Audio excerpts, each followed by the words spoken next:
Check 1 2 1 2, bitch.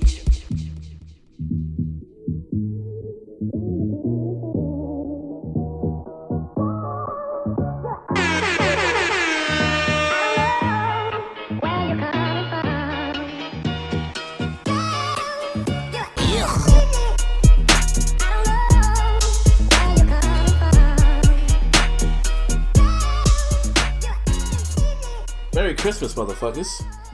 Happy Hanukkah. Kwanzaa. Whatever the hell else y'all celebrate these Passover. No, that's Hanukkah. What other? Kwanzaa. Feliz Navidad.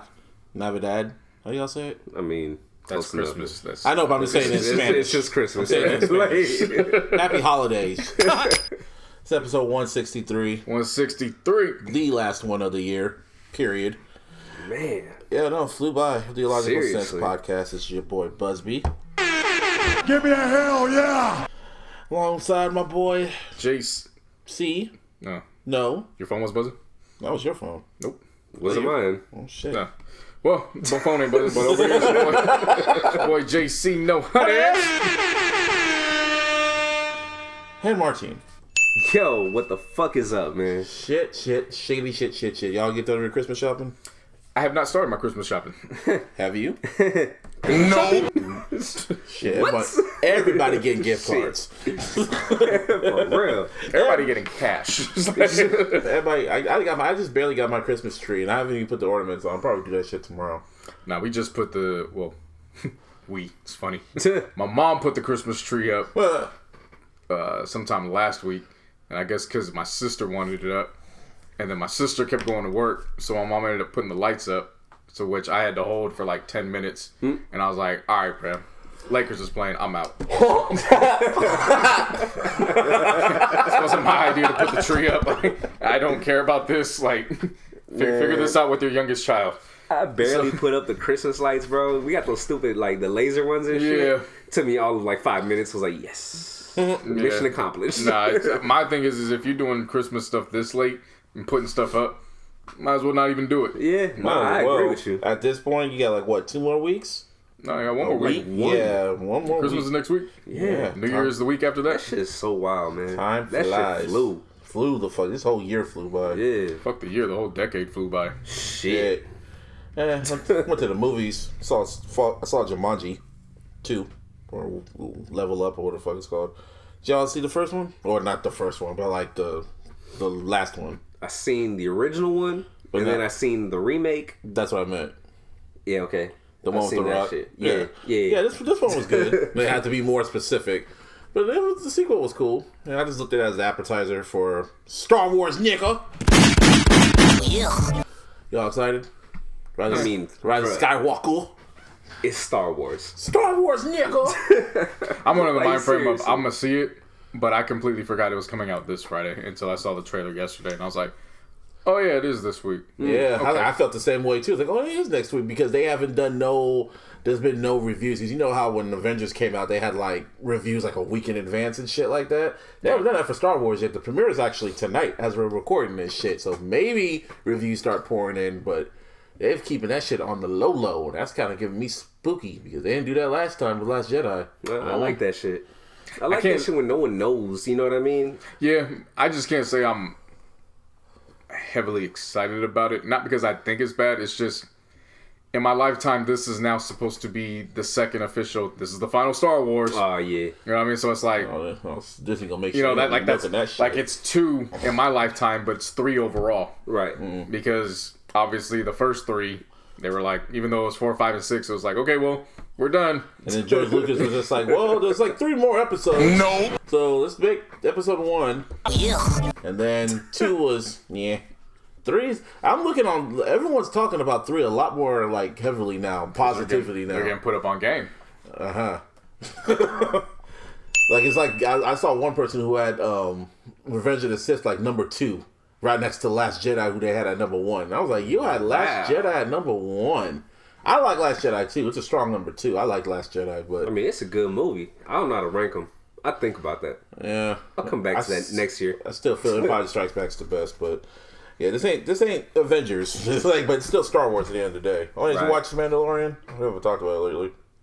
No, I didn't watch last week's. Or I'll catch up and I'll been watch. I'll watching double up on every single Wednesday. one. Well, yeah, they drop it on Wednesday because they're trying to make sure. Yeah, they're trying to make sure everybody gonna see Star Wars Friday.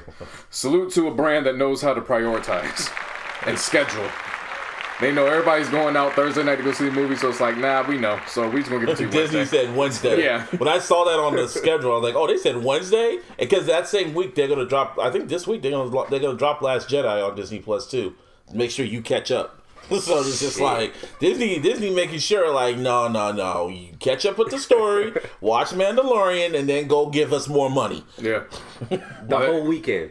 Yeah. Just the whole last weekend. While they did that, I'm keeping my eye on Netflix, man. Well, I told you nigga, I told you. Oh my god! It's just, I think they might have accidentally figured something out. And that something might be Michael Bay. You just got to give him the unlimited bag to just make as many nonsense, bullshitty, fucked up, fuckery ass films. That shit could have easily been in the movie theaters, man. But they literally, Netflix gave Michael Bay the bag. 6 Underground 6, whatever that. With Ryan Reynolds. That shit made no sense at all, and it was amazing. I loved every single minute of that 2-hour film. Absolute fuckery. This is the whole movie in a nutshell.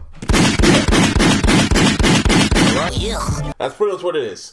That's exactly what it is. And this was me. Give me what I want! Give me what I want! Yeah, that was the whole movie. I didn't watch. I still got 1 more hour left, but I was like, I don't even know what the fuck is going on. Ryan Reynolds got that fucking Netflix bag. Michael Bay got the Netflix bag. Everybody got the bag except for us. Michael Bay sounds about right. I think they need to have Michael Bay in some form position in terms of like creative control or something like that for the entire app. Because that was a little nostalgic when Netflix used to have the whole catalog basically was shitty movies and then sprinkled in with some classic movies, but we knew what we were getting in for Netflix and you just didn't care because you're like, all right, this is new, I'm gonna try it. Right. So now that just gave back that nostalgia feel where it's like, oh, y'all give a bag for this shitty ass film. But it's good. It is. Oh yeah, I also watched. They put Class Act up on there, on Netflix. Yeah, they got that Baby's Kids. Yeah, they got Baby's Kids? Yeah. Oh my god! Oh, I'm about to watch that shit when I get home. But you got a long list of things to watch when you get home, man. Apparently. Yeah, wrestling, and then I already watched Mandalorian. That was a good. Bill Burr was on that episode. He got a Disney check. Nice. Good for him. Finished Watchmen. Boy. I watched it this morning. I was like, wow. And then it comes to find out, they only made that shit for 1 season. They only written it for 1 season. And honestly, They should leave it like that. Great miniseries. Yeah. I didn't even know it was a miniseries until the last episode. I don't think anybody did. But great miniseries. Wrapped everything up. Ryder said flat out, I only wrote it for 1 episode. So until I come up with a better idea. 1 season. I was like, until I come up with a better idea, this is it. Especially how that shit ended. When Regina King about to walk on water, she like she was about to put her foot in the pool, and then it just went black. And I was like, oh, perfect. Spoilers, man. They don't know what I'm talking about. Well, not everybody. He ain't started watching the series. Yeah, he don't get the context. I mean, I don't know if I really will, but it is what it is. It's definitely one that that I should watch over the holidays. Fuck. 8 episodes. 9. But it's a 9? I thought it was 8. No, it's 9. Well, it's 9 weeks. But it's one of those ones where it's it doesn't feel like 9 hours, and at the same time it doesn't feel long enough either. Like it's a really weird combination for such a great series to have. I was just shocked how for 9 straight weeks they had me. You know what I'm saying? Like a show usually starts losing me after a while. Right. Every single week. I mean, I came back here every single fucking week. I'm like, fam. I don't know what the fuck this is. Yeah. It's amazing. Yeah. Pretty much it would help if you read the freaking comic or the novel. Read the graphic novel and then watch the TV series. It might help a little more, but... I mean, for me, I didn't read anything, and you were asking me, like, whoa, what does this mean? And I was breaking everything down. Oh, yeah, because you got that fucking photographic memory shit. I don't have a photographic memory. If I had a photographic memory, I'd have straight A's. That's true. That is true. Yeah, that's true. Trust me. If I had a photographic memory, I would have never studied ever. Just glanced at it. I remember back in high school. Yeah. I remember back in high school, this one dude told me flat out, he don't know how he aced his class. He was just like, yeah, man, I just passed out in class. There was like one of our big tests. I just passed out. I looked around and copied the answers on somebody on one side. And after that, took another nap, woke up, copied the answers on somebody else, went back to sleep, passed the test in, and I had the highest grade in the class. He's like, I don't know how I did it. I just guessed the rest. Fuck, man. I wish I had that luck. Yeah, that's what he said. He was shocked his damn self. He was like, I don't know how I did it. I just copied answers from one person, then somebody else took a nap, woke up, passed it in, the highest grade in the class. You know what I always wished I could do? Yeah. You remember Alan Strange? On TV Nickelodeon? show? Oh Yeah. my god, yeah. We could just put your hand on the fucking book. Oh, and yeah. then you know everything in the goddamn book. No, that's Meteor Man. This is 30 seconds, just touch it.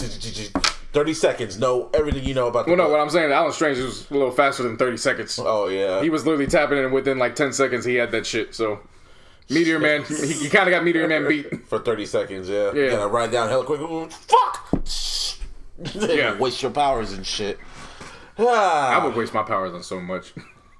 I would like. You couldn't call me a superhero if I had powers. Fuck. You'd be Hancock. No, The good version. What? The one that should have worked. nah. Hancock was a superhero still. I'm telling you, I would never become a superhero. That's who Hancock was. He didn't want to be a superhero. Yeah, but he was at one point. That's the thing. I know, but I'm saying what the original plan was. He didn't want to do it, so you would be the original Hancock, is what I mean to say. No, I would be the original JC No Hundreds. Oh, that. And I would, me a hell if I could use fire, then I'd, What the fuck? if I could like The just, most randomest shit. yeah, you know what I'm saying? I'd have like, I'd start my own business and just line it up all down. kinds of grills and shit and just barbecue all goddamn day. Wow. Make a killing off of that shit. Superhero, fuck that shit. I ain't saving shit. Meteor coming. These hands is capitalism. Oh, Ching, big ching. ass comments coming. JC, we need you to help you. What the fuck you want me to do with that? No. What's in it for me? Yeah. What the fuck you want? Lakers playing, cuz. But ain't gonna be no Like, you got game like after 15 this. minutes. Yeah. Game about to tip off. Yeah, Shit. exactly. You know, until LeBron comes like, hey man, can you just stop it? Alright. Anyway, but so, you know, the year's almost over. Shit has happened. Ish. First things first. I never want to talk about this dude, but I have to talk about it because the universe came, and I really love it when the universe comes. Pause. Wack 100. Somebody did this. Bring your ass to the fucking stand, you bitch ass nigga. So, Ooh. he deserves that. I know. He deserves to be called that. If you don't know, Wack 100 is the guy who got his ass whooped by Mike Tyson a few months ago. So much anger. Because he's full of fuck shit. And I hate talking about him because he's full of just... Then let's get into it. Wack 100 was at Rolling Loud. I was about to get into it, okay? I don't know, but for somebody who's like, I don't want to talk about it, Because it's he like a interrupted slow me. ass. Anyway, Wack 100 was at Rolling Loud, and apparently Nipsey Hussle's... He's been talking a lot of shit about Nipsey Hussle for the past few weeks. Okay, so let's rewind it because we haven't spoke about it on this show. That's what I was getting into. But go on. Yeah, so Wack 100's been talking about Nipsey's legacy, saying he's not a legend, this whole, that, and the third. Saying that just stuff that, the you know. snitch, what's it called? The dude that shot him, well, he deserved to get shot and all types of shit. Yeah. So all that was getting brought up. And then, of course, we know what happened with Game releasing Wack 100 as manager, all that. All that shit. Well, of course, we know that Nipsey's legacy far is continuing because the marathon continues. Yeah. J-Rock, his one-time bodyguard, the man who actually blames himself for what happened because he wasn't with Nipsey Even at the though time. Nipsey told him to stay at home. Yeah. Yeah. Well, he caught Wack 100, and Slipping. boy, did he catch him. Apparently, allegedly, because we got to use those words now, he got six-pieced. Yeah, there you go. You're smart. And pretty much what tweets are saying. He caught Wack 100 slipping and gave him a six-piece. Shit. Gave him a night six-piece. Yeah, and then apparently footage came out and Wack got up and he just looked belligerent. From what the video was saying, he was like, "Nah, man, he knocked me out." Sleepy. That fool did not know what the fuck was going on, man. He was looking around like, shit. "Where he at? Where he at?" No, man, he fucked. And then after that, there's another video of him just trying to run around looking for him, like he's about to catch him slipping and shit. It was just like, that was the universe. Thank you, J-Rock. Bravo. Pharmaceutical companies might need to go find J-Rock to start capitalizing on those hands, because those apparently work better than NyQuil. Yeah, and then That motherfucker went to sleep. apparently, allegedly. It ain't allegedly. He said it in the aftermath. I don't have to see what happened. The man himself spoke and said what happened. Says he knocked me out. He knocked me out. Yeah, He knocked me out. Plus his legs was, you know what I'm saying, he wasn't walking straight. I could put two and two together from there. Everyone can put two and two together. But then he goes back on IG Live like he always fucking does. Of course. And then with his close, burnt up face saying, "So you see, nothing happened to me. I didn't get knocked out, man." What kind of shit is... Nah, man, that nigga represents a whole bunch of fuck shit. He disrespected Pac's name after his death. He disrespected Afeni's name. He disrespected Nipsey. He does a whole lot of fuck shit. And I'm glad this shit happened to him. When JC put up in the group chat that J-Rock put hands on him, I was like, good. That made my night. I was so happy of hearing that shit. I was at ease, bro. I'll be honest with you. Because he needs to get his ass whooped. He's been needing to get them hands. Nah, but when JC said that shit, I was just like, good. Nice. Good. That was it. I think y'all missing the comedic aspect of it, because I've been asking one question. Oh, shit. And there's one thing with the video footage, I just wish that there was video footage for this one reason. Aren't y'all curious what he got 6-piece to in the back while the music was playing in the background? Because if you got 6-piece and, you know, Billie Eilish is performing. Was that Rolling Loud? Was she at Rolling Loud? No, I'm just saying. I'm just throwing it out there. Like, if you get 6-piece but Billie Eilish is performing in the background, like, that just takes it to a whole other level. Yeah. Like, you just got your ass whooped while Billie Eilish is playing in the background. I just don't get why he really feels he can just get away with talking this shit and acting like nothing's gonna fucking happen. Like, you would just be walking around in LA thinking no one's gonna catch you slipping. Like, I just don't get it, man. I don't get that's a huge. He must be protected somehow, kind of, maybe. I don't know. You would just think, considering the fact that logic would tell you if Nipsey got touched, anybody could get touched. Yeah. You see what I'm saying? Like, yeah. You would just think that after you got your people ass, would move like that. After you got your ass whooped by Mike Tyson for disrespecting Tupac, don't you think that maybe I should just shut the fuck up about disrespecting somebody? Considering that a lot of people consider Nipsey in terms of... He had his funeral at the fucking Staples Center. Well, in terms of... you can say you want musically or whatever, but just in terms of impact, that Nipsey is this generation's Tupac and how they view him. Yeah. You know what I'm saying? Right. Like, you would think that, okay, you did that with Pac with one of his friends, and one of his friends just happens to be arguably the man with the deadliest, most lethal hands known to mankind. Yeah. Seriously. So why would you then try it with somebody who people view in that same light? And then go on a whole... I didn't think about that. Then go on a whole promo run talking about how Nipsey's not a legend because he didn't sell a lot of records, he didn't go on no world tour, he didn't do this, that. That he's not a legend because he didn't sell well. I mean... That's just... Pac's a legend. Pac ain't do no fucking world tour. Like, seriously. I think the biggest world tour Pac did, he was the fucking, he was the hype man for Digital Underground. Dude, he was just saying a whole bunch of disrespect. And there's people that's in the game, too, for not saying nothing, being the biggest Pac fan, having Nipsey's face tatted on him, and he says nothing. You know, oh, no, that's just whack, man. That's his opinion. I got nothing to say about that. Because if that was anybody else that said that shit, you would have been on Instagram talking the most shit. You're probably right about that. It's the truth. Yeah, nah, that's something that didn't even cross my mind that way. That's exactly what a game would do. Go on a whole record dissing the nigga, do interviews talking about him. But Wack 100, that's my manager, man. He can say what he wants. Bitch ass. It's just the randomness because Dom's included too. That him too. You know what I'm saying? Because Dom Kennedy is in the mix. So you would think that on top of that, you know, somebody that considers Nip like a brother. You know, just kind of a think, but hey, what do I know? All I know is that Wack got hands put on him. That's all that needed to happen. That's the universe. A round of applause. Shout out to J-Rock. Great moment. Great moment in hip hop that didn't get filmed, but it happened. bitch ass nigga. That's what the fuck And that you shit's get. legendary. Yeah. Marathon continues, you whole ass nigga. That was good news. Lauren London. She did her little Puma. Oh, not her little. I guess was it the Marathon Puma shit? I believe it was that. I didn't read too much on it. It might have been something that they partnered up with her exclusively to do. Yeah, I'm pretty sure that's what it is. Yeah. It's like her own line or whatever. Yeah. Yeah. Was it? Damn, I'm forgetting what it.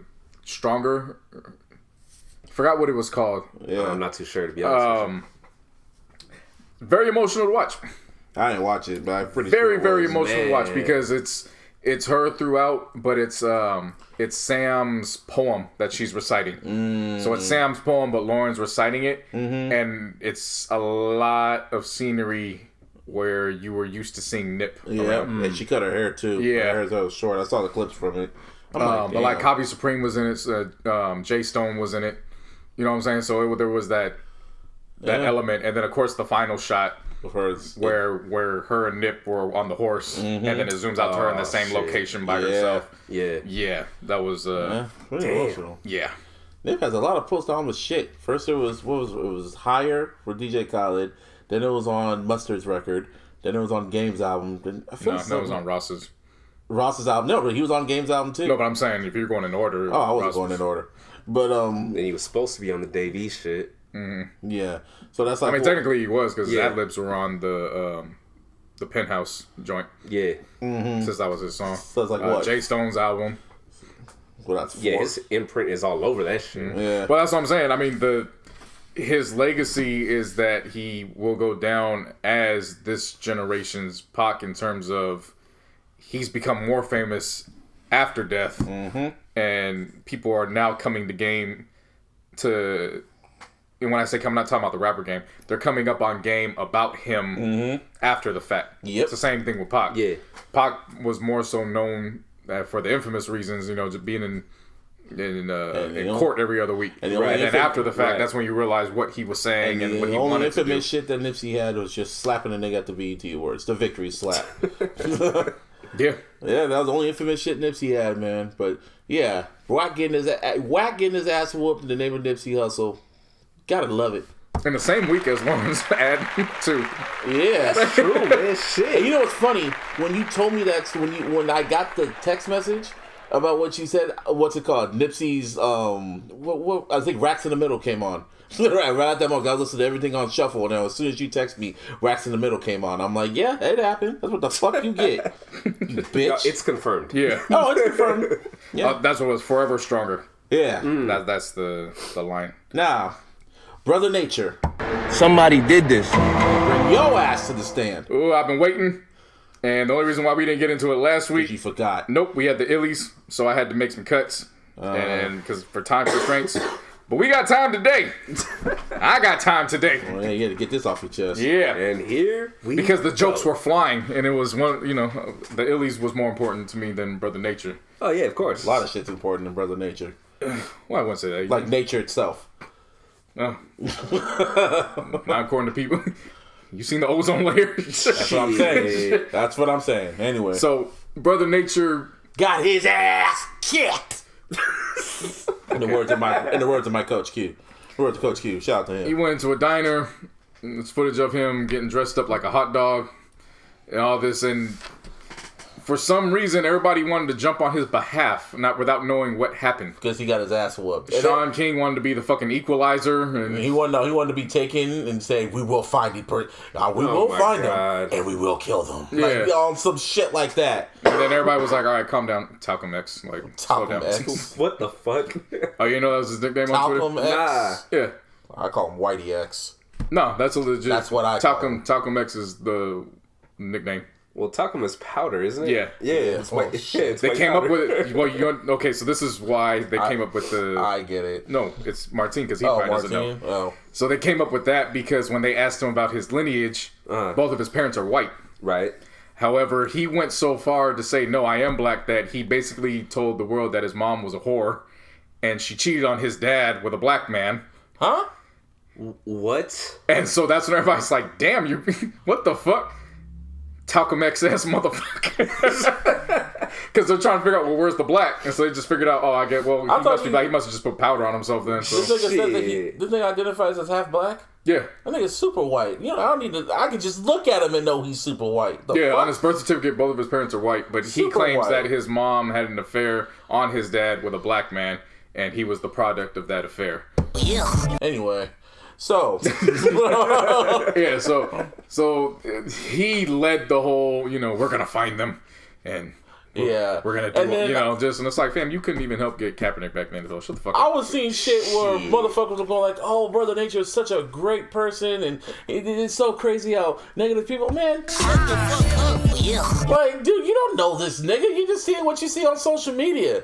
People just be... Yeah, so... That's true, man. It's what... Yeah, no, people believe they know everything about everybody just because they follow them on what they Twitter, say on social videos every day. Yeah, so everybody, of course, believed that he was jumped. Brother Nature said he got jumped. And then more footage came out. Yeah. And it showed this motherfucker was just drunk in public. And talking was shit. Upset that people didn't know who he was. And then he went and tried to attack people. And what did the video say? Dead man, dead man? Yeah, he walked, dead man. He walked away. Then he walked back one of them caught him outside, whooped his ass in the parking lot.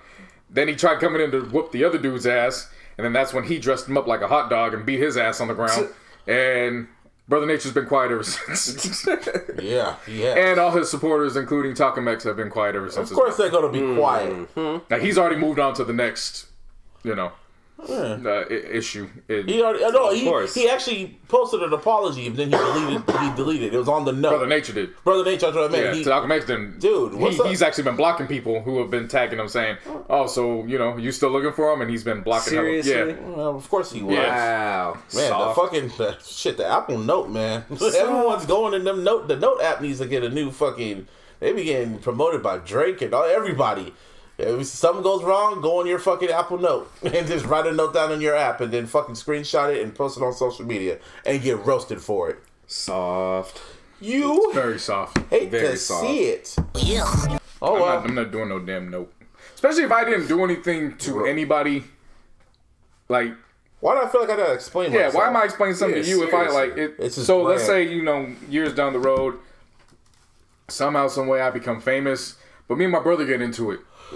And word gets out that it was my fault. And I said, why am I apologizing to y'all for what went down between me and my brother? Yeah, protecting their brand. That's pretty much what it is. Man, that's still bullshit. Fuck the brand. That's still some bullshit. No, I understand, but my personal shit ain't got nothing to do with selling my brand to you. That's my personal shit. Exactly. Yeah. Like people still and that goes back to what you were saying, how they quickly defended him.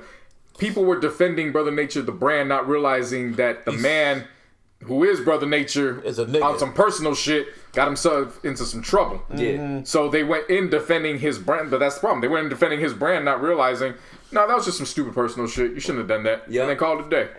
But Twitter.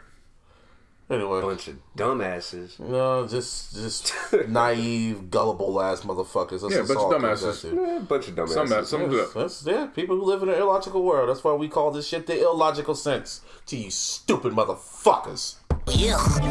But aside from that, some other news. Diddy went and turned 50. Turned 50 last month. He just now celebrated his birthday. I thought he turned 50 last year. He needed all that time to prep, bro. Yeah, he had to prep that party. That was just for the invites. He said he celebrated his birthday just doing the invites. Because this party, he had everybody. He had everybody. Except for the Obamas. He could have had God and Jesus show up. He had Leo there. Well, he had Jesus there. Jesus, yeah. And Hova. Jehovah. Yeah. He had Pharrell there. They were there representing the Father, the Son, and the Holy Spirit on their behalf. You feel me? they couldn't make it, so they sent them to. Pharrell representing the Holy Grail of youth. Yeah. Fucking shit. Who else was there? Fucking the Fountain of Youth. The Kardashians were there. Big Sean and Jay and Alco were there together. Cardi and Offset represented Adam and Eve. Cardi and Offset were there. Fucking who else was there? Kobe was there. I'm like, damn, who was it there? Oh, Dr. Dre and his wife was there. Dr. Dre, him and his wife were there. Her and his, like, dude, it was like a who's who of people were invited to this shit. Joe Budden and Quavo made up there. Yeah, Joe Budden was there. It was like a rich nigga Illuminati party. Funniest part about that, best part about that was, like, I guess this was the first time Jay-Z and Kanye were in the same picture together. Even though Jay-Z looked like he didn't want to be there, but Kanye kind of had that look too. But at the same time, it's like their first time they've seen each other from I don't know how long. What, 2 years? I mean, I don't know how long, but they haven't collaborated for at least 4 years. Mm-hmm. Yeah, since Jesus.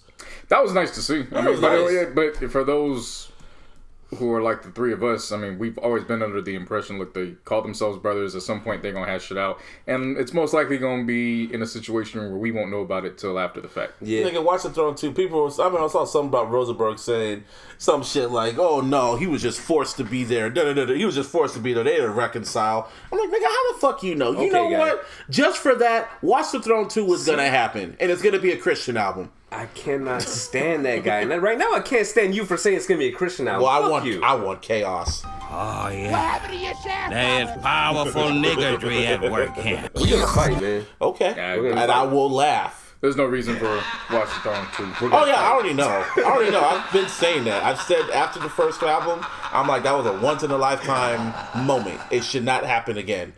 I think what it is though is Jay and Puff are two different 50s. Yeah. If you know what I mean. And what explain to the people. Puff is the more socialite. Like he wants to be out. He wants to ride that next wave of his personal life. 50 is a milestone that he wants to kind of change the narrative on. Yep. We saw the motherfucker try to video Jay, and he looked like a 50-year-old that was like, nah, I don't want to do this shit. Leave me the fuck alone. Put that shit away. That video, if y'all don't know what we're talking about. I'm not going to tell you again. If y'all don't know what we're talking about, there was a video of a dude at the party where Bobby Brown was playing. They were playing Every Step I Take. And I guess you saw Beyonce, Kelly Rowland, and Sweetie. Yes, Sweetie was there too. Yeah, she's with Quavo. So, yeah. And then all of a sudden, like, you pan around and you see this dude on his phone looking like he's about to film somebody. And all of a sudden, Jay-Z just comes out of nowhere and goes, "No!" Snatched that phone out of his hand. Snatched the fuck out of that shit. Snatched it and looked at him like, come on, bruh. And the white boy is like, my bad. And then what's funny is like when it pans around, you see Beyonce kind of tap the white boy on the shoulder. Damage control. Like, yeah, don't fuck up again, bruh. And then you know what that showed me? That just showed me a little glimpse of their actual relationship behind the cameras. That's not the first time she's had to do that. No, she's done that plenty of times before with him. Hov literally snatched that camera. He snatched that phone out that boy's hand. Like, nigga, I was like, damn, my whole soul would leave my body. You can take the nigga out the projects, but you can't take the projects out the nigga. $1 billion nigga. Get it right. No, my whole soul would leave my body if my favorite rapper snatched the phone out of my hand and lectured me like my daddy about why it's wrong to film another man without their permission. It's like, I won't tell nobody about that shit. I hope that's not on camera. Well, I get it, though. No, of course. I honestly get it. Especially considering the fact that you had the option to film Jay-Z or Beyonce, Kelly Rowland, and Sweetie dancing together. Yeah, you chose Jay-Z. Like, this is literally you can have $50,000 or you can have a dinner with Jay-Z. And this motherfucker chose fucking dinner. Whole ass $50,000 chilling right there and them three beautiful ass women. Or how about but he chose the fucking dinner. Seriously. Or how about you keep your phone in your pocket? Like, keep your phone in your pocket and just observe it. Remember that shit in your mind. Because, shit, that's what I do. I don't want to be sneaking no video. This is like Diddy's 50th birthday party, and the entire State of the Union industry is at this one spot. Shit, I'd be paranoid. I'd be like, I ain't taking nothing out. I have a theory as to why he was grumpy all throughout the night, though. Why? It's past his bedtime? Nah, it's probably Ciroc only, so Duce wasn't there. So, you know. I see you. You know what I'm saying? So, I get it, because when they showed him in the other pictures, you know, he still looked grumpy, too. And he was, the picture was him and Puff together. Or maybe just the two of them, and he still looked upset. So I'm like, maybe Hov's not a social person. He doesn't like being around people. Like, I remember this one time when him and Beyonce went to the club in New York, and then they showed this video of just, not a video, but it was just this picture of Hov just had this look on his face like, man, I should have stayed home. He had that look like, I should have just stayed home. We all had that look. I know that look. Yeah. Shit. No, I think that's what it is. It's his alcohol. They sold out the alcohol at the Barclays. So it was Ciroc only for Puffs. Ah, that's right. He was upset about that because motherfuckers was just there. They wasn't getting drunk off the Douce at Puffs. So, you know, I get it. You know, Who knows? Maybe I'm 30 going on 52. You know what I'm saying? Like mentally, like I don't want to fuck with people if I don't have anything to gain from this. Man, that look on his face too. As soon as he grabbed it, he just looked at him like, "Come on, bro." Like, I didn't scrunch his face up like a motherfucker. He had that look on his face like, "Come on, "Oh bro." shit, you do that too?" Grab that shit like he was streaming Reasonable Doubt on Spotify. Grab that shit like you streaming that shit on Apple Music? Give me that shit. Give you download Tidal, motherfucker, for free. Speaking of, that's like that. That's like the baby shit now. That's like the baby shit from what's the song called that's out right now? Bop. What do you say? You taking pictures of niggas? Yeah. The fuck out the spot, nigga. Speaking of Spotify and all, and Apple Music and all that, did you see TikTok is now getting into the DSP game?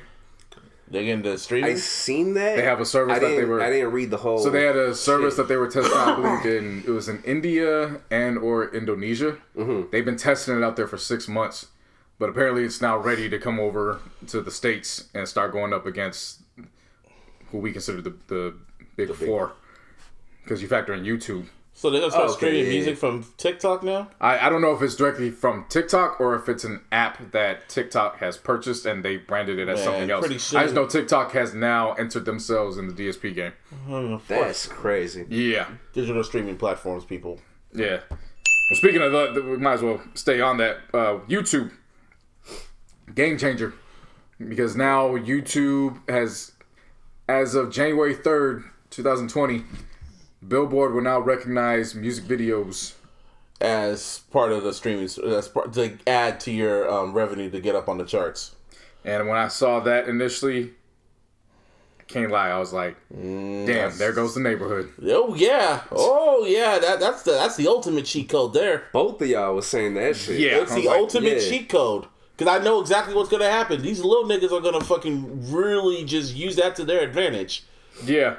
On the flip side, though, there is a positive to that because, of course, Billboard operates off of radio numbers and sales numbers. Yep. So now incorporating videos for artists who wouldn't end up on radio. Exactly. Initially, that could change, and that could be something that's dope moving forward. Yeah. Which is the popularity of a video for a more contemporary artist then forces the radio and Billboard to recognize them and get them on.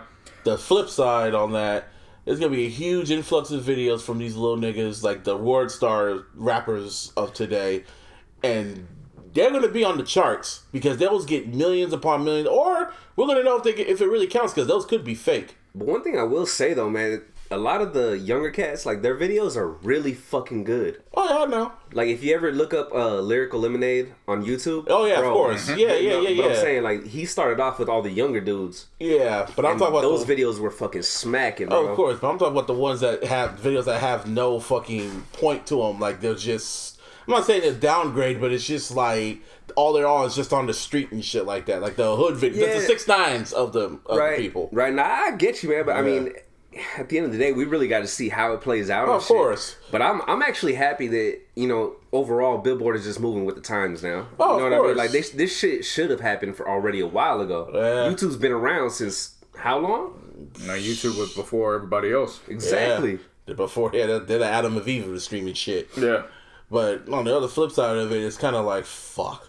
It's like, it's great, but it's like, fuck, because now artists are going to probably drop videos upon videos attached to their albums and shit like that, and just to see what's going to pop up. They're going to be a lot of short films, if you know what I mean, that are not really short films for videos, if you know what I mean. And another thing that a lot of people are missing, because obviously this is just focused on the music videos and directly, but indirectly what a lot of people are missing is that this is going to play more with the overall numbers, and there's going to be a lot of shit that's not adding up when you factor in. Case in point, let's bring up Chance the Rapper. Chance the Rapper just recently canceled his tour. Canceled his tour. I told you that was going to happen. However, that doesn't, because he couldn't sell tickets.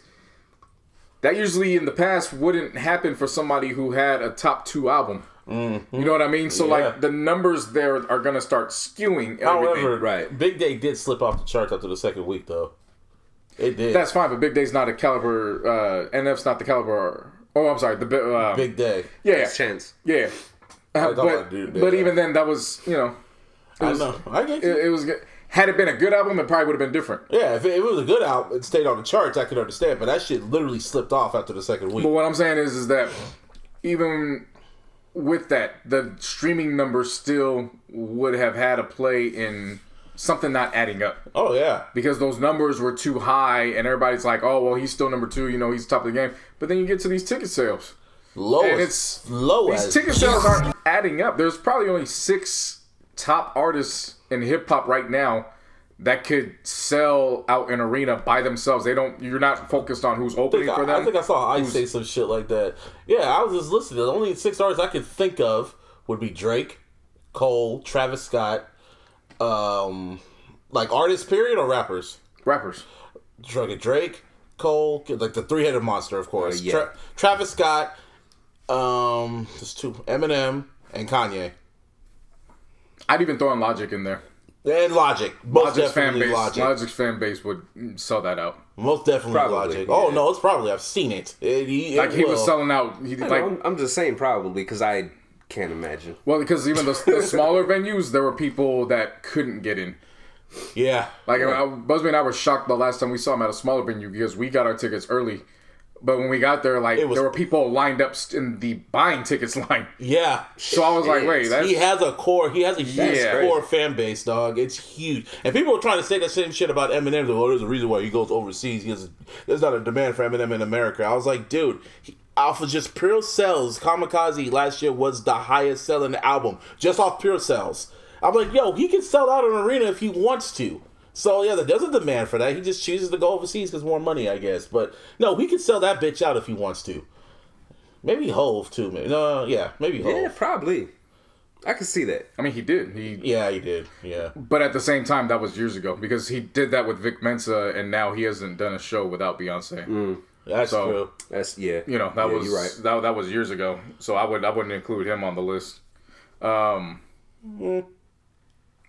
talking about in terms of that one artist that's going to sell out an arena just by name alone, just by one name, not the opener. Yeah, that's true. He couldn't. I don't think he could do that with moving forward now with a Vic Mensa. Oh no, he's not selling the arena. I don't think that's going to take place. Yeah, no. Drake could. He needs. I mean, he has a lot of openers, but sometimes I wonder, like, why do you need openers, nigga? Everyone came to see your black ass. Like, yeah, that's why. Again, I keep saying he doesn't know his own power. He needs to just headline the show by himself. Kanye doesn't. Come on, Kanye. Kanye's a wild card. No. He could sell that shit out by his name alone. I've seen it numerous times. He can do it. I'm pretty sure he could. He really could. Yeah. So, yeah. There's no debate. There is no debate on that one. Well, no, I'm saying he's a wild card because it depends. It's not about based on his name. It's based on the performance. If he starts giving you those San Jose and Sacramento performances people at the beginning will still of the show, come. They will still. I was gonna say, even with that, just to get his shit still sold, bro. Like, yeah, his shit will sell out in what I mean? seconds. Yeah. His fans are that loyal. Yeah, but I wouldn't take it as that show. I guess I'm just factoring the fact of a tour continuing, finishing out. So from beginning to end. Right. I don't think a Kanye tour would finish. And I think after the last go around, people are kind of weary about that. They'll still show. They could pay for the tickets, and then all of a sudden, midway through, and now the tour's canceled, and they'll still show. I get you. Yeah, I get you. But if he announced them Sunday service is going on tour, yeah, that shit will sell out. Like, and I'm just saying, Kanye's that. Travis Scott, well, we've seen that shit. I mean, we've seen that. But other artists, that's the reason why these niggas do these festivals, because they can't sell out a fucking arena no more. Nicki was sad. Let alone sell out arena. It's the only time they're gonna get it in front of that many people. That too. At one point. That too. Like, that's why when we see artists like Rap City, Nicki needs to start looking at that. Nicki can still sell out an arena. Because she was selling out shows overseas and shit like that. She was just canceling them like a fucking dumbass. Because the tickets weren't selling. Yeah. No, they were saying, like, I remember seeing shows where, what's it called? Oh, they probably sold them like the day of. But, yeah. We were clowning her because she was. No, I know what you mean. But I remember I was just correcting myself because I remember hearing stories that they had to like lower the ticket prices so it could have a quote unquote sellout crowd. Yeah, she's not. Yeah, that's still trash. Yeah, they say Cardi. You know what I mean? They say Cardi did it, but that was more of just like. Can you imagine buying someone's ticket, like someone that big, like Nicki, on Groupon? Ugh. Like it's how the West Was Won festival. That was different. No, I'm not clowning the how. I'm saying like that's But yeah, like that type. Yeah, exactly. Like you go there for you go there not just for the experience of just having all those artists there. Right. I believe she's one of those artists. Yeah, it wouldn't feel right because her fan base would go there to brag upon her. Yeah, and the atmosphere and all that. Exactly. Yeah, yeah. That just makes me appreciative of the shows that Crit does. Every time I buy a Crit ticket, I always feel like I'm robbing him. Yeah. Like his tickets are so low, and it's such an intimate venue. But at the same time, every time you go, it's like a fucking family reunion with other Crit fans. Because we've been there from as close to day one as possible. It's still kind of shocking how Chance canceled this tour. He had the chance after Coloring Book. He was selling them bitches out. I remember that. I remember seeing that for a fact. It was good music. That too. That's straight to the point. Yeah. But seriously. Big Day, he had a chance with that one, and then he literally fumbled the bag and let another Christian rapper outsell him. Ain't that a bitch? And he's selling out venues. Because he's going, like, NF is going on tour overseas and shit, and he's selling them bitches out. That's still crazy. It's Rush too. Like they don't got no mainstream love or anything like that, but them fans, man, like I could probably say Russ. Russ sold out the fucking Staples Center with his name alone. But was it just him? Yes, he said he had no opening acts or nothing, just him. Wow, I know. That's impressive. But no one talks about that. But yeah, everyone get on the internet. Everyone says, "Oh no, this is the Russ." See, that's crazy. That's crazy. Well, I mean, that's an impressive feat for one arena. Yeah. Now, if he was doing that shit in like Oklahoma, then I'd be like, oh, okay, I get what you're saying. I get you. You know what I'm saying? Like, the type of people, and I'd have to see. I'd have to spend. hear. Yeah, I'd have to see and hear about a full tour of him doing that by himself. Right. Before they really be in stock. That's the difference. Oh, yeah. Everybody that we're naming, they could go everywhere in the States, and that shit's gonna sell out. Yeah. Russ could probably do, New York and L.A. Limited shows, maybe. Yeah. Maybe I don't know his Major cities, pretty much. Yeah. But if you're taking people to Tulsa, I don't know. That's so crazy. That's so crazy. So I just remember when J. Cole opened for the Blueprint 3 tour, and the arena was literally not even half full. There was people still filing in. He only did 3 songs. Now this dude can literally put on a show, and that shit will sell out in seconds. Yep. It's the beauty of development. Him, Kendrick, and Drake. Those 3 are the only ones that can do that shit. Yeah, because when Drake started, he was right when Carter 3 and was the mixtape Dedication 3. Like when Wayne literally grabbed him out of Toronto and brought him on the remainder of the tour. Yep. And then following that was So Far Gone. So I mean, Young Money and all that other shit. I mean, everybody always wants to focus on the end product with everything. It's not just people and artists, but just with everything. But a lot of people miss there's still that developmental phase that you have to account for. None of these guys start. It's rare when they can just get catapulted to number 1 right away. Yeah, it was a slow year tour rise. If you've noticed, there was not a lot of major, big worldwide tours this year. If you've noticed, it really wasn't. There was venue tours, like little small venues, like the Crits and the Rhapsodies and the Meeks and YGs, but there was no big tour and shit like that. Let's see. Chris Brown was the only one I could think of. Yeah, Astro World. But that was the continuation from last year. Yeah. Oh yeah. It ended earlier this year. There really it ended right after the Grammys. Yeah.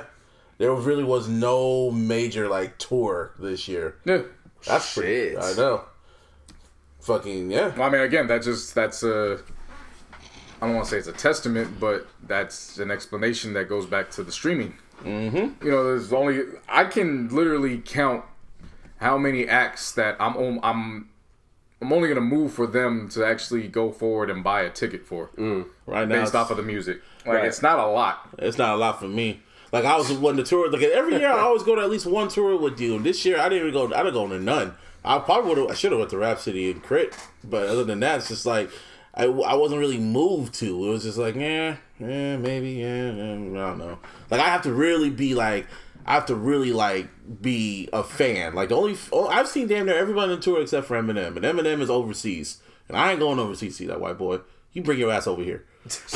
Why not? You should take a trip. Huh? You should take a trip. That would be a perfect reason to go overseas. Maybe Detroit. If he does a big ass show in Detroit, I'll go there. No, what I'm saying is that pick a country that you already wanted to go to, and it just so happens that M's there. Yeah, Dubai. You know what I'm saying? Like that was that'd be dope as hell. Like he goes the fuck. I saw The Life of Pablo in Nashville because it was when we were playing the Titans that week. I remember just so happened that was the only time that I was gonna connect. I wanted to go with your black ass when it came over here, but No. Yeah, so I mean, stuff like that, like that for me, that's a dope experience where you actually can go see them out of your environment to see how other people respond to them in different environments. Oh yeah, when M's overseas, he sells them. It's like stadium shows. He sells them shits out. And it's crazy. I'm like, damn, you sell them motherfuckers out and you don't come to the States? At least do one show. Shit. Wilding out. We're not gonna talk about that. Talk about that real fucking quick. That shit, well, pretty much last week, I didn't want to talk about it, but now it kind of escalated. On Fat Joe's new album, Fat Joe and Dre. What was the album called? I forgot. I forgot the name of the album. That's fucking crazy. It was a great album, too. Shit. It was good. I'll remember it after we get done because then I'll have time to go back and listen to the music. Let's give it the proper respect because it was a great album. Continue the story. I'll find it. Okay, yeah. So Eminem had a joint with Fat Joe and Dre. I got not Dr. Dre, but Dre of Cool and Dre with Mary J. Blige. This is. He's the one that says this is. Yep. Oh, I thought it was cool. Nope. You ain't never heard cool talk because it's too cool. Yeah. Hey. But it was called fuck what the song is. I might as well just go on in now because now I'm just getting Family Ties. Family Ties. So the album's Family Ties and the song's Lord Above. We can always bring up the fact that it's M, but Mary J. Blige. Mary J. Blige was on the record, but the thing was, like, when you see it, it was just like, God damn, Eminem and Mary J. Oh, this is gonna either be very, very good or very, very bad. And the beat was a soulful beat. It was a real soulful beat, and Eminem was actually rapping normal. You've been using that ding a lot. There's a lot of dings going on in this world. But it was a good verse, but the one part that got everyone talking was the part where M mentioned Nick Cannon. And well, he mentioned Mariah Carey because he said he's kind of sad that shit didn't work out with Mariah. And then he says that when it comes to Nick Cannon, in a nutshell, fuck him. That's pretty much what he said. Just fuck him. He basically said he ain't got no balls, man. Yeah, pretty much. Yeah. And then he started rapping normal. It was one of his best verses. And then Nick Cannon got wind of it. And he was on his radio station, talk shit. And all of a sudden, he dropped a fucking diss track. And I thought that shit was a joke. But it was real. And it was called The Invitation. And it was actually featuring Suge Knight. Gotta collect the royalties. Yeah. And it... God damn, it was terrible. I said last year Rap Devil was bad. I thought Rap Devil was alright. But this shit... No one has a real good diss track towards Eminem except for MGK, Everlast, and shit. I'll throw Benzino and Ja Rule in there. This shit was trash. And, dude, if you hear the people you're saying actually had a good diss... That's sad. That's the sad part about it. A credible diss response. That's worthy of a response. This shit was just trash. And then to make it worse... No, if you go on his YouTube, he has over 100K likes and 500K dislikes. It was a lot. It was ridiculous. I was like, damn, these fans don't fucking play. That shit was ridiculous. When I seen it, I was just like, man, if Eminem didn't have the fan base that he has, and then he released another diss track with the Black Squad. Featuring the Black Squad. The first one was with the Black Squad. It was featuring other rappers, and then this one was officially called the Black Squad with Conceited and a whole bunch of battle rappers and. Well, it was a lot of the same people though. Yeah, and then you know what I mean? Nick's verse was rapping with the Renegade flow, and it was just like, what are you? I used to. That's how we started the fucking shit off. I was like, oh. I'm gonna keep it a buck with you. I have not listened to any of these. I did everything I could to not avoid it. Good, yeah, good. Because I don't care. I blame both of them. Yes, I do too. And it's just so bad. It's one of those it's so bad. Like why? Why? And the thing was, I don't want him to respond, but he's going to respond, and then I have to defend this shit. And I don't think you have to worry about that. I'm pretty sure he's not going to respond. I'm pretty sure he is. Yeah, Nick already said he won. Yeah. Even though everyone else said he lost. Well, that's not what counts. It's what Nick says. It's what Nick says. Yeah. And everybody else ain't got Suge Knight on their diss record.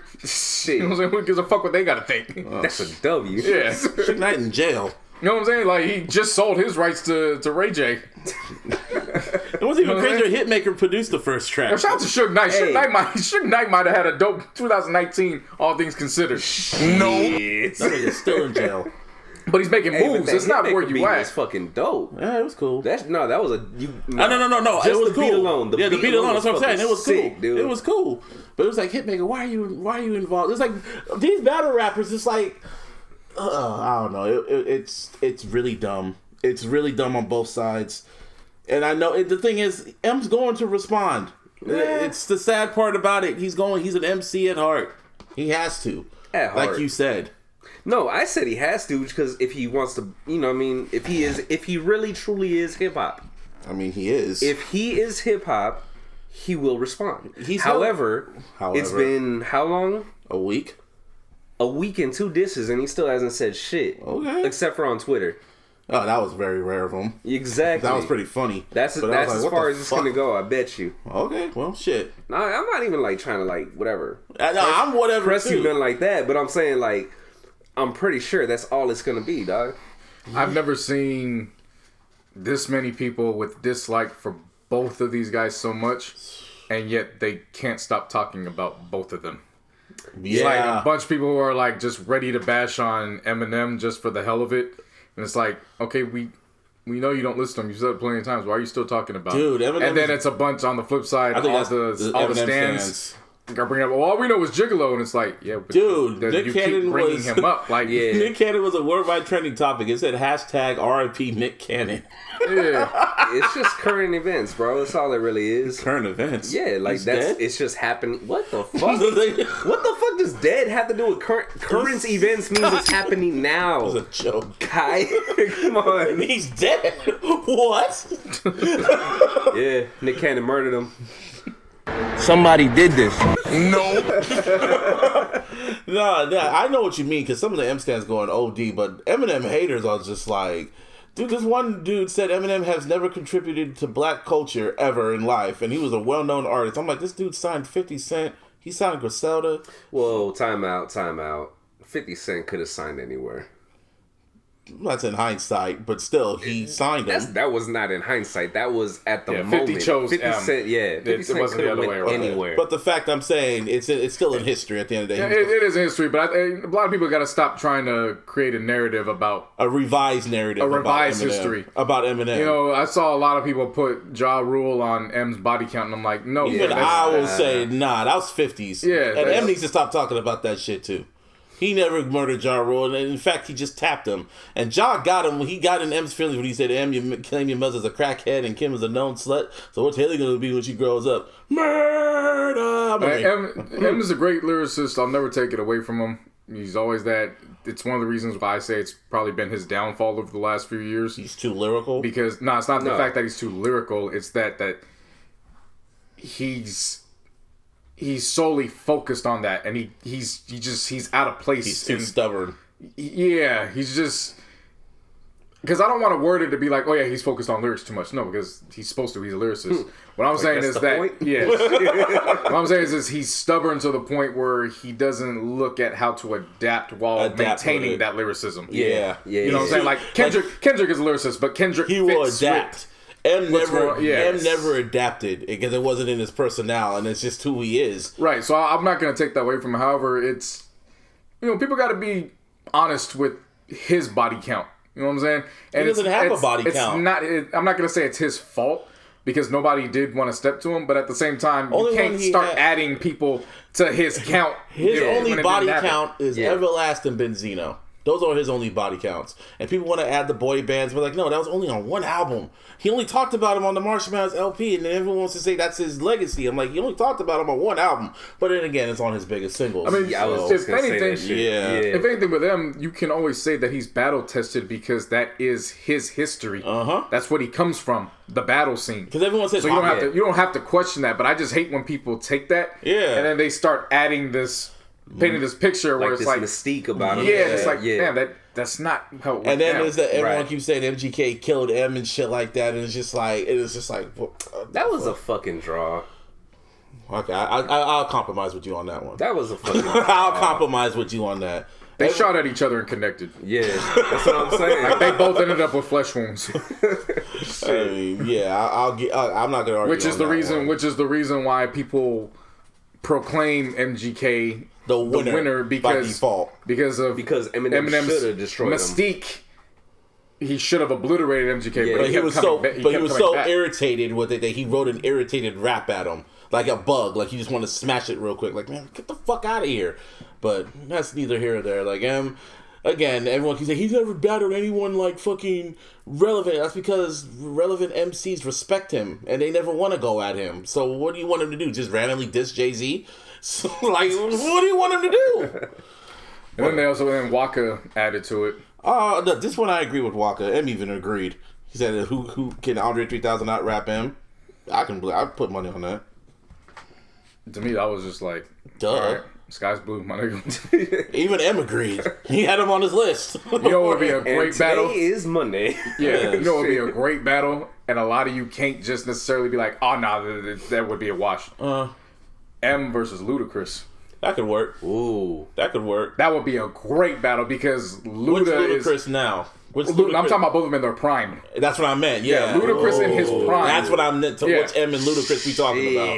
M doing his Eminem era and Ludacris doing. Oh, that would be a good battle. Because Ludacris is one of the rare they acts. never did a song together. That sucks. Yeah, Luda's one of those rare acts where he's really mentioned as a rapper because of the hits. But he can spit. But he's also respected in certain circles because he's dope lyricist. He's dope. Right. And he's battle tested. Well, we know STI that. You know what I'm saying? So right. Yeah, a lot because somebody threw that out and they were just like, "Oh no," and I was like, "You are really dismissive and disrespecting Ludacris." You gotta ask how young they. You gotta ask how young they. No, these are grown folks. You should have saw my hand like. These are grown folks. Yeah, that know the history. Allegedly. Yeah. Allegedly. I'm telling you, social media just everybody wants to change. Everyone wants to revise the history, Yeah. dog. You can literally tell them about what happened on a certain era, and they won't believe you. They will have their own history. Some nigga tried to tell me Biggie was the biggest artist in the world in the 90s, and I was like, no, that was Michael. No, it wasn't Michael. It was Biggie. I was around them times, Duke. I'm like, nigga, what? And You just said Duke. Yes. And he was from Jersey or New York. And he kept talking to me like... He was the biggest that's rapper. what I'm saying. He was the biggest rapper in 95. He said he was the biggest artist, period. Well, no, that's what I'm saying. I mean, Biggie was the biggest rapper in 95. Yeah, no, not just rapper. No, I know what you're saying. Yeah. What I'm saying is Biggie was the biggest rapper in 95. Yeah, I mean, but... You know, I talking about a fucking era where... You're talking about an era where people thought hip-hop eventually was going to fizzle out. Yeah. So, exactly. How the hell could you be the biggest within a genre where they're not putting stock into it? This next decade better just be interesting. Like you were saying, who's going to be the new three-headed monster since, Kendrick and Drake are all just going to... Kendrick, Drake, and Cole are going to kind of probably fizzle out during this decade. It's not probably. That's what's going to happen. I mean, it is. They are. In the next few years, they're going to most likely fizzle out. That's crazy to think about if you think about it. No, yeah, it is. Yeah. It's insane, dude. Hip-hop game, man. I mean, music in general is just... It's like the fucking Wire. You take a crew off the corners, and then another one just comes right in. Yeah. Who's gonna be the new ones? Yeah. We should just guess it. We should just wait and see. I'm not guessing anything because it's... Me neither. Like, y'all cannot guess all y'all want, man, but I'm telling you, that boy Jid, shit. Oh yeah. Everything I hear from dude. Fire. Yeah. I know.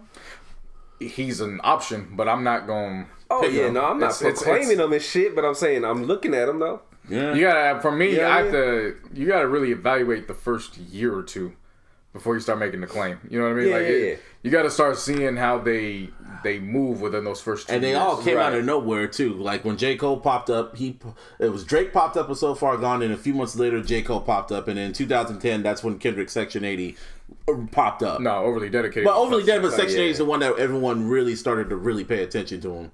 I was just saying that because you said 2010. Oh, yeah, 2010 Overly was... But it just that's when I noticed Kendrick was on Section 80. But it was like boom, boom, boom. Like they both came literally like they all popped up months over each other, if you know what I mean. Yeah. So that's probably how it's gonna happen again. Same with Frank Ocean and The Weeknd. It was just like Nostalgia Ultra, then House of Balloons happened. It's gonna be interesting though to see how that works out with the streaming. Yeah, That's true. That's a different. That's a whole different game now. Yeah, the blogging era, this decade, man. Yeah, we had the blogging era. This is the streaming era. So there's a difference there. Yeah. Yeah. Anyway, You right. moving on. Oprah. Yeah. That's it.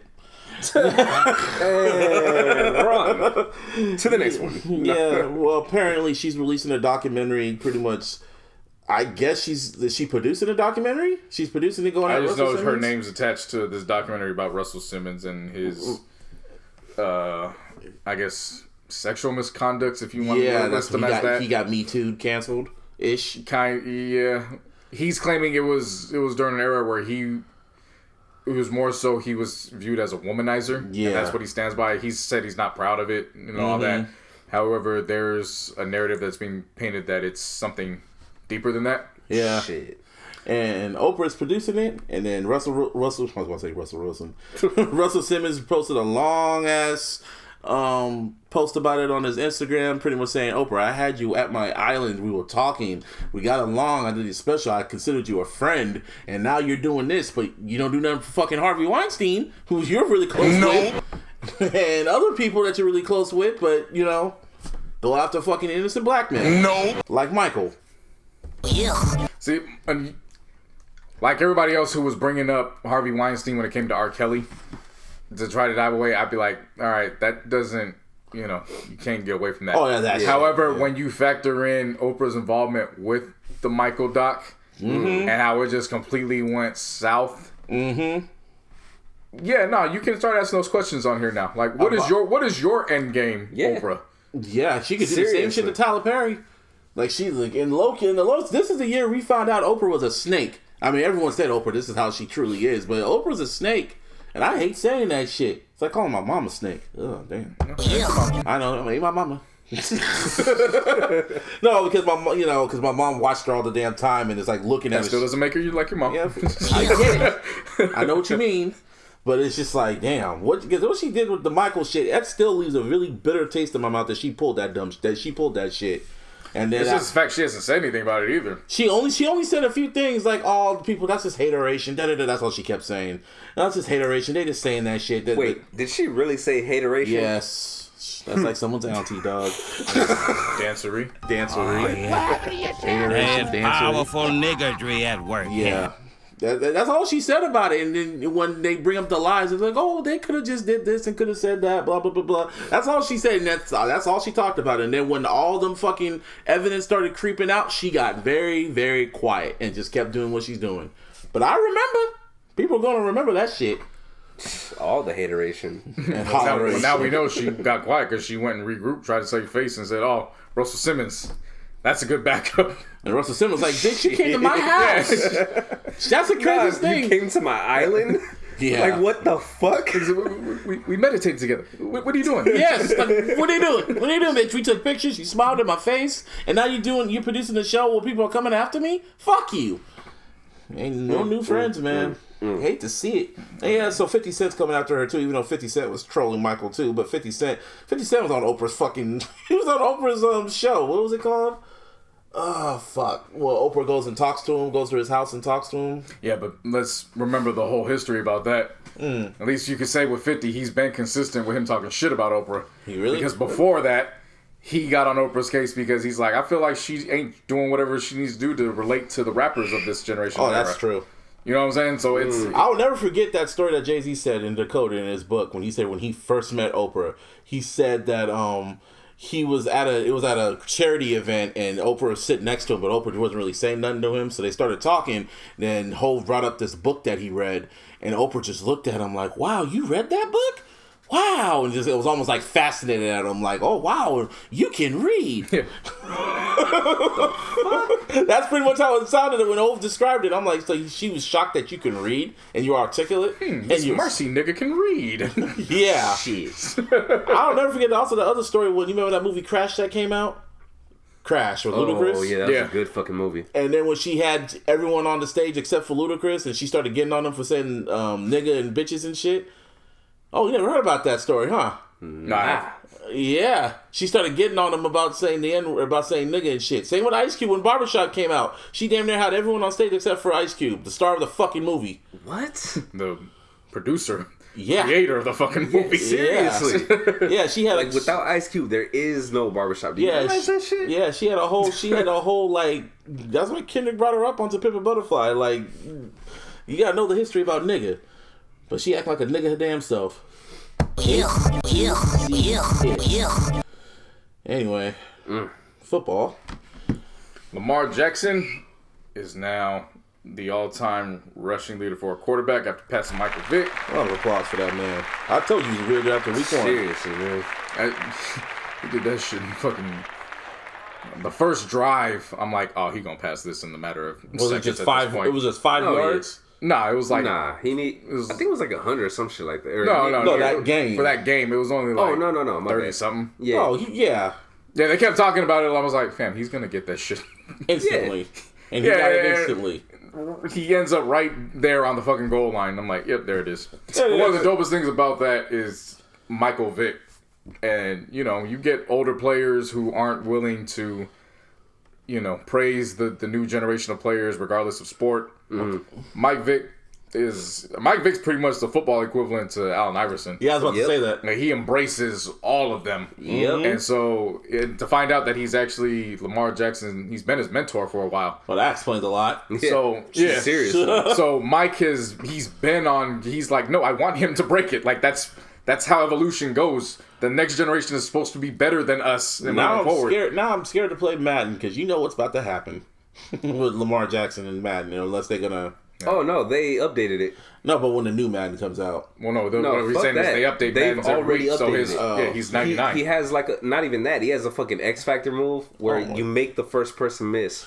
Shit. So what's his So speed rating now? I don't know the speed rating. That's but I'm saying though, first like, one is Patrick Mahomes. We're honestly, talking about the speed ratings aren't even as crazy as you think anymore. Oh, they're not. They're not what when Vic was in there. Nah, it's the X Factor shit. Like shit. when you get on a roll, Oh, you unlock like extra moves and shit. oh wow. Yeah. Well, Yeah. that makes sense. And he has, like I said, you make the first person miss every single time.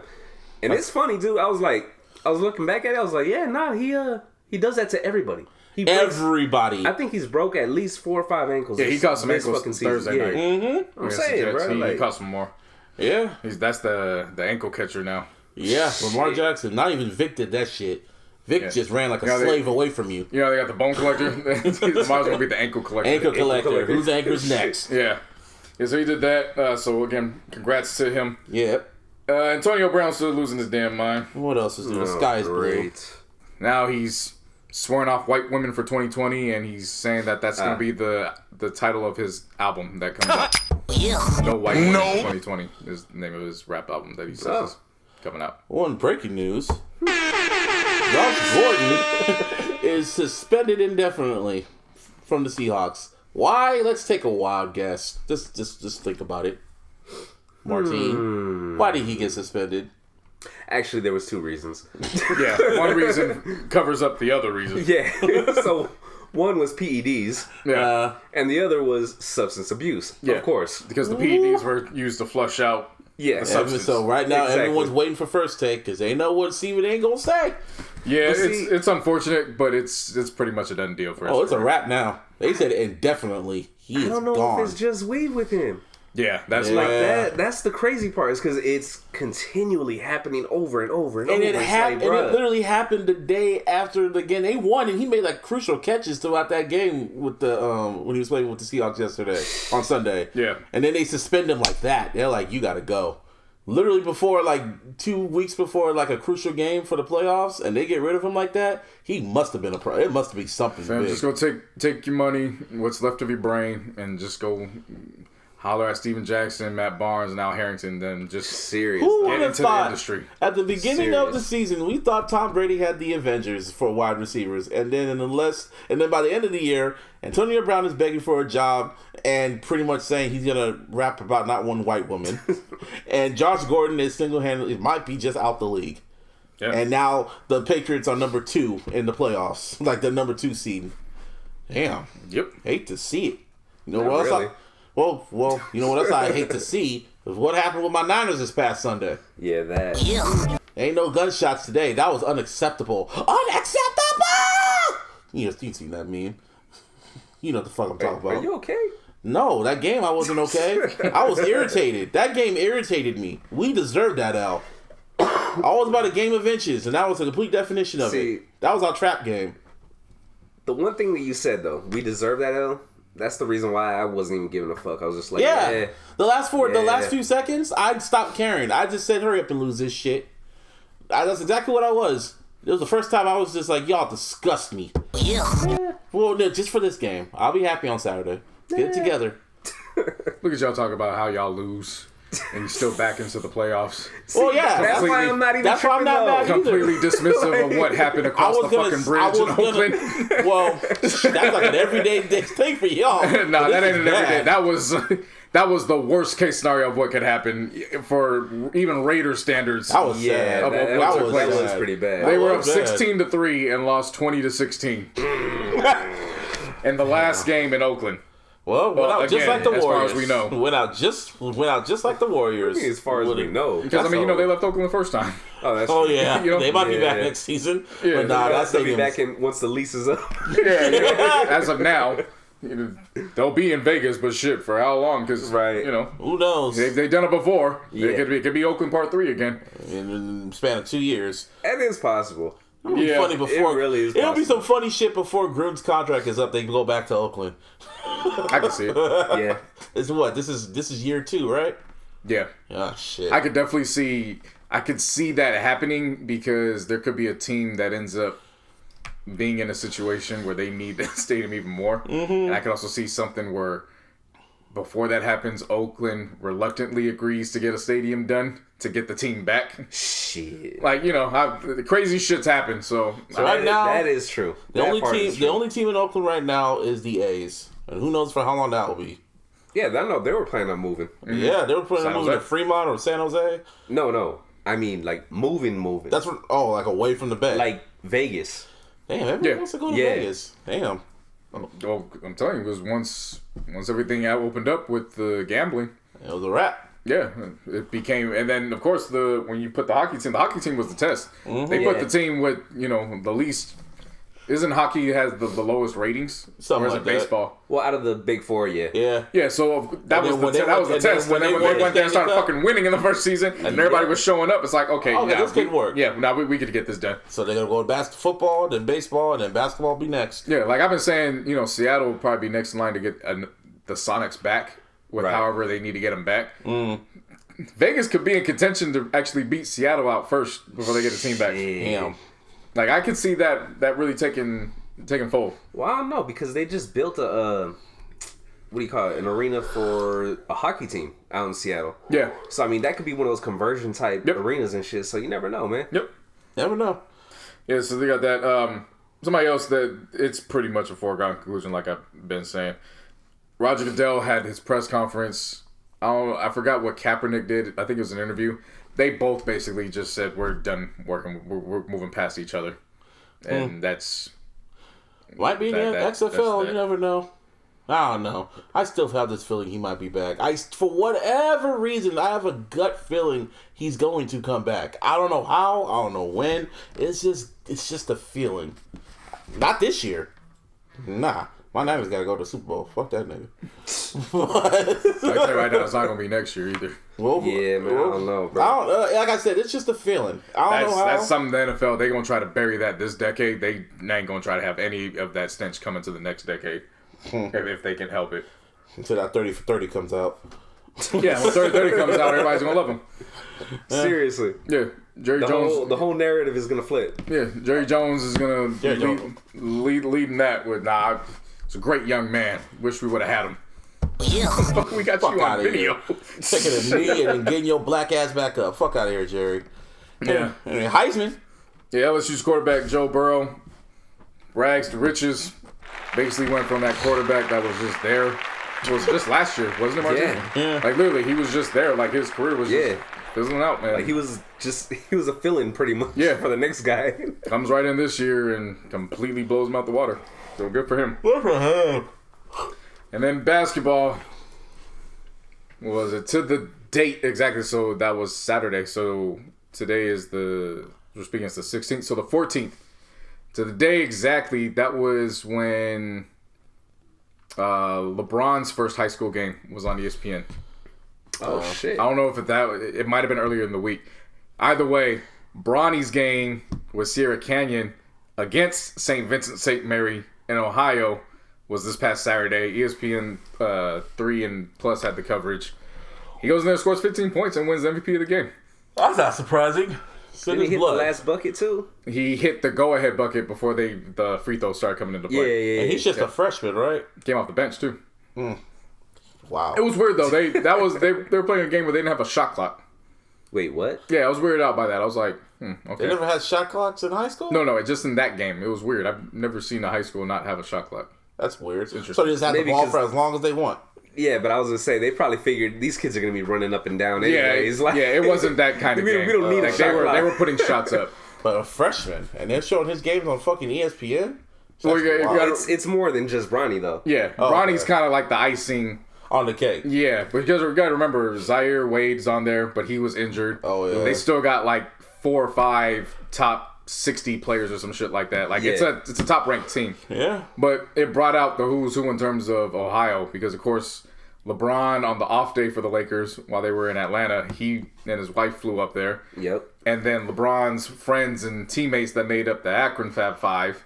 Yep. They were all in attendance because one of his friends is also, of course, his dad is the head coach and one of LeBron's mentors for the high school. That picture of Bron and his wife just that's black excellence right there. That picture of Bron just kind of staring and his wife with the and then the other picture that's underrated is the dude sitting down with that look like that's Romeo. That's Romeo Travis. That was I think that was their second leading scorer when LeBron was during their 5. Yeah. It was just that all their looks like Romeo Travis, he's still balling. He's balling overseas. Oh no shit. Still playing, yeah. Good for him. Like they're all doing like one of them is the equipment manager for the high school. Mm-hmm.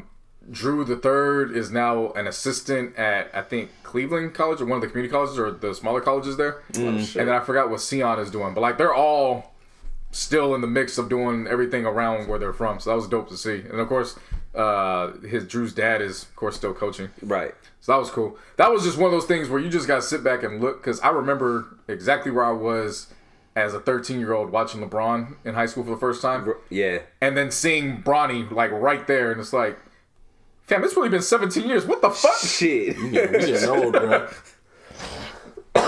Man, that picture was... Everybody talks about that picture, but if you watched what happened beforehand, like when LeBron first got to the game, there was a... when he moved the dude out the way? Yeah, there's a video guy that just happened to walk trying to get close to him, but he walked in front of Savannah. LeBron looked at him like, hey, whoa, get the fuck out of my wife's way. Back up. Move, nigga. Nice. Yeah, man, black excellence all around, man. The other picture, too, though, with the 5 of them, the only one not wearing LeBron's was LeBron. Yep. And your Lakers are number 1 still. It's cool. You know, I mean, that was, for me, that was cool where the simple fact where it was LeBron was able to do that. And then he even said, he's like, oh, that game made me so hype. And then he came down and was so fucking hype in Atlanta and was doing all-star shit with Dwight. Like, all fucking game. He did that with Dwight. He put it behind the legs pass to Dwight for a dunk. Yeah. He was mad that Rondo didn't throw him an alley-oop, so Rondo went for a layup, and then he pretended to block Rondo's layup as it went in. Like, it was just one of those games where it's like... I was just feeling good. good. Just having fun. Yeah. Man. Like, I was loving it. Yeah. Anthony Davis, we thought he hurt his ankle, but again, it's just, you know, different scene, different mentality.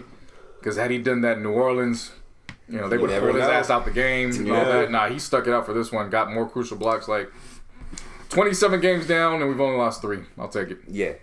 Not gonna complain about that. Seriously. On a more serious note, though, everybody knows how Martine and I feel about David Stern in terms of actual basketball. However, that does not play into the fact of, you know, what actually goes down outside the lines. We want to send prayers and thoughts to David Stern as he recovers from a brain hemorrhage that I think just popped up out of nowhere this past Thursday, if I'm not mistaken. Like, literally. We also want to send prayers and thoughts to the Buss family, as Dr. Jerry Buss's wife and widow, she just passed away, we just learned of. So, of course, that's Jeannie's mom. So, thoughts there with them. And I think there's anything else in sports that happened. Oh, Drew Brees just passed Peyton Manning. Yeah, they destroyed the fucking Colts. It was just literally destroyed them. Final score 34-7. But it got to the point where Saints fans were pissed off it wasn't a shutout. Shit. Well, anyways, man, but he passed Peyton Manning, but Tom Brady's probably gonna pass him up after fucking Sunday and shit. Yeah, this ain't gonna go back and forth for a while until they both retire. Right? Yeah. Drew Brees took out the Colts, and then he also took out the City Boys Football Club. Because I'm no longer in the running for the championship game. Well, less stress for you. Nah, I'm still up for third place, so I still gotta hope to get my winnings back. At least gotta get that money back. Yeah, that's my thing. If you get third place in a money league, and the worst is, you just get your entry fee back. Cool. That's a win. Yeah, especially now, like that can use up for Christmas money. Yeah, right. What about to say? One other thing we've got to mention. Oh yeah, 6ix9ine might be coming out soon. Oh, yeah. What happened to your shaft? There's powerful niggardry at work. Just last year, we were all laughing our asses off of his ass getting locked up. Now, there's a strong possibility that his ass might be out of jail. There's a rumor that came out, very strong rumor, probably was released by his lawyers, saying that the DA and the prosecutors have dropped all charges against him because of his cooperation on the stand from the elite snitching that he did this past summer. And he could be out of jail by this Wednesday. So by the time this podcast is off the air, or when we come back in January, 6ix9ine might be out of jail. Nobody hates that news more than Charlemagne. Oh yeah. That's even if he gets out though, man. There's powerful niggardry at work. He said he will suck his dick if he beats the case. Well, hope them lips ain't chapped. But that's even if he gets out. The other rumor is that only 10 years are being knocked off of the. It all comes down to the judge. Yeah, I it's the get it. judge's call at this point. But I'm just saying, like, there's two rumors that are flying around right now. Yeah, but it's strong rumor that he is getting out. So it's just he has a contract waiting for him. He has a whole career waiting for him. It's like who's gonna be that first? Who's gonna be the first interview? And I was like, that's gonna be an Everyday Struggle exclusive. Oh, yeah. Of course. Oh, yeah. Of course. Oh, yeah, that's going to be an Academics exclusive. It'll be fucking streamed on Twitch. Yeah. The reality is, though, it's really looking like, again, we were laughing at the fact, it's your career's done, this and that. No, if he does get out, though, shit. He's the wild card I'm talking about. And I don't know what is going to happen. He already went to jail. You know what's next. Yeah. I'm not going to say it. But he is literally the wild card. Yeah. Yeah, he could very well end up back where he was. Finishing having a career. And he might switch it up, but he have to walk around looking behind his back and shit. Something. Man, so much Wack 100 was worse. This nigga was he was so cancerous to hip hop. And then what's gonna be crazy is niggas are gonna work with him. And niggas online are gonna be like, oh, it's cool, his music is still good. As long as the music is good, that's all that matters to people. No matter if you snitched, no matter what kind of fuck shit you did. If your music is good, that's all that matters. Wild. That's just the devil can make some great music and I can see niggas on Twitter going like, hey man, it sucks that he's the king of darkness and he's doing bad for the world, but hey man, this shit fucking bops. This shit slaps. Niggas would really say that. And I'm being dead ass serious. Shit. Hey man, I don't agree with his stayings and shit, but hey man, that 666 remix, that fucking slaps. Yeah, I'll go Charlemagne. You found the clip? Yeah, you know what I gotta do. Hold on. Somebody suck that baby's dick!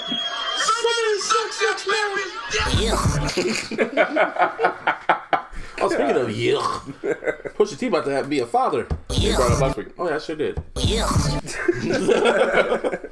Anyway, so with that being said, one more list. There's a reason why we're recording this episode when it comes down to it, because usually we end with the Illies. The all-decade list.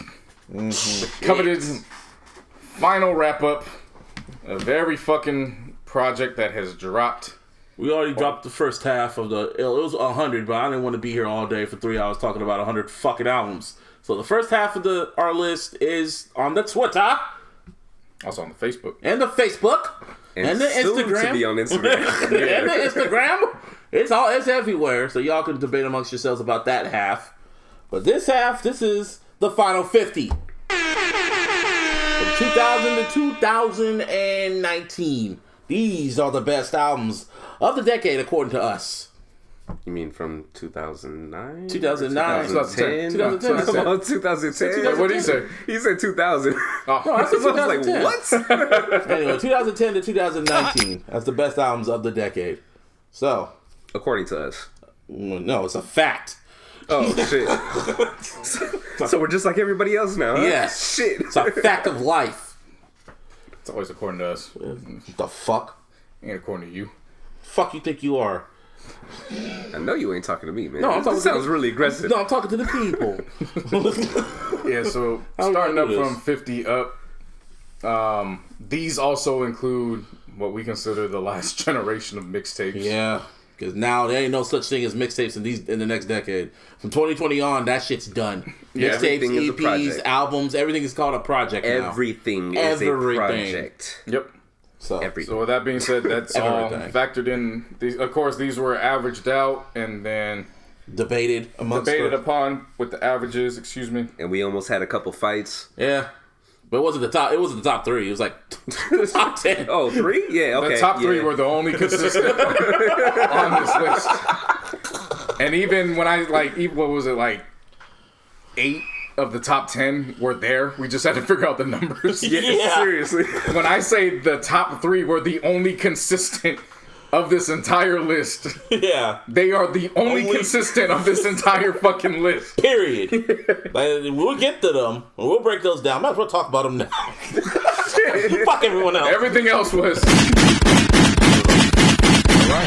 Yeah, it's pretty much in that order. So with that being said, start this off. Number 50. It's only one mixtape here, but really it's the one that set everything off. And that is Future with Monster.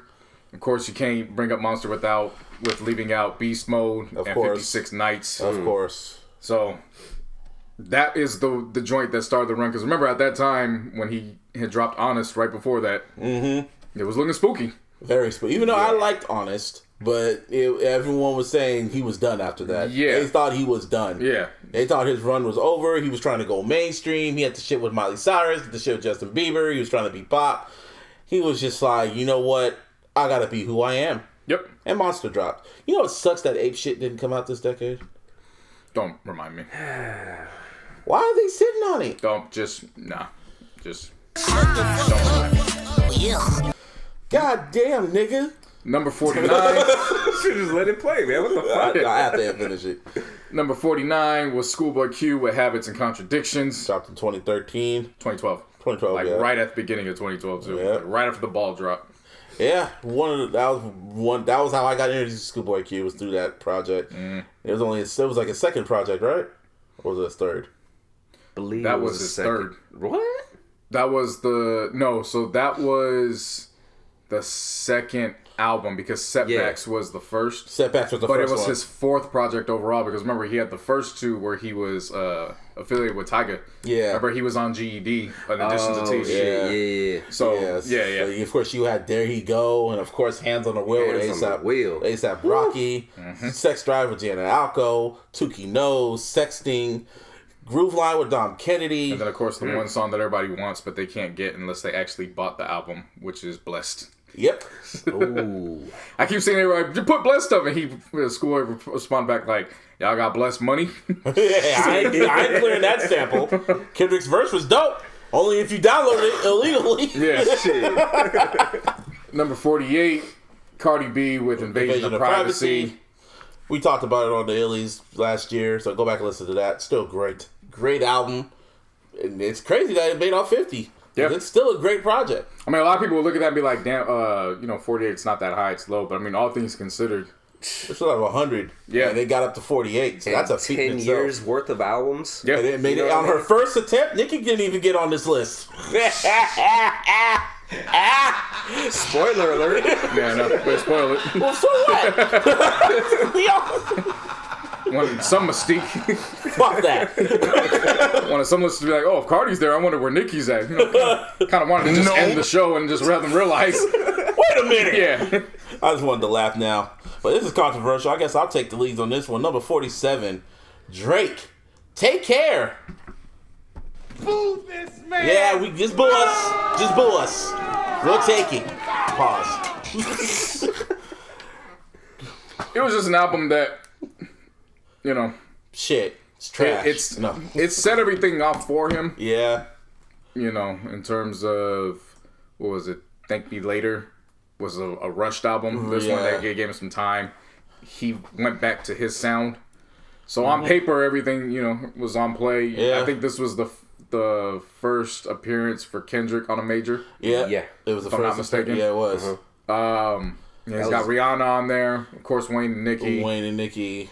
But the thing about this album, like Weeknd, of course. Weeknd. That's what Weeknd was. Well, no, Weeknd wasn't introduced on this. House of Balloons came out before that. Right, but I'm saying this was, again, That was same thing with Kendrick. OVO, XO, Yeah. But, I mean, everything on paper, and then the biggest single is Marvin's Room. So everything on paper, you're thinking, all right, this one's going to last. But to these 3 sets of ears, it just... No, we got into a debate about this album, about where it should be ranked, and every time we just looked at it, it was just like... Boo, yeah. Boo, yeah. It was just like... it kept going down from... Because, like, Seriously. again, like, if the songs from Care Package were on this album, and you rearrange the track list, it probably would have been a bit higher. But it's not. You make it a 16-track album. It's, Oh, yeah, you know. make it 16. Definitely different. that. Yeah, you shorten it This up. was, but this is about the best. So take care. Still round of applause. It's a strong number 47. Yeah, I mean, you know, a lot of people are going to be upset about Oh, it. they're going to be. I'm looking at it like, yo, these are the top 100 of an entire decade. Like, Yeah, seriously. And if you're mad about certain albums that are higher than this, make your own list. Like, exactly. Just make Like your own list. if you're mad at number 46, I don't give a fuck. at all. If you're mad at number 46, I Yeah, mean, number 46, of course, is the mixtape that centered around this man's career and actually introduced his sound. yeah, Yeah. And that is Nipsey Hussle with Crenshaw. Because a lot of people love the marathon, and the marathon continues. yep. However, if you are a real listener and a fan of Nip, you know that he was still rapping over other people's beats and, you know, mixing those in. He was still trying to find that sound. Yeah. And then Check Me Out happened. Check me out. And the rest is history. Yeah. Shit. Check Me Out happened, and everybody was like, okay, that's his sound. Yeah. Got it. Yeah. Perfect. I'm here for it. Yeah, Check Me Out. If You Were Mine. 4 a.m.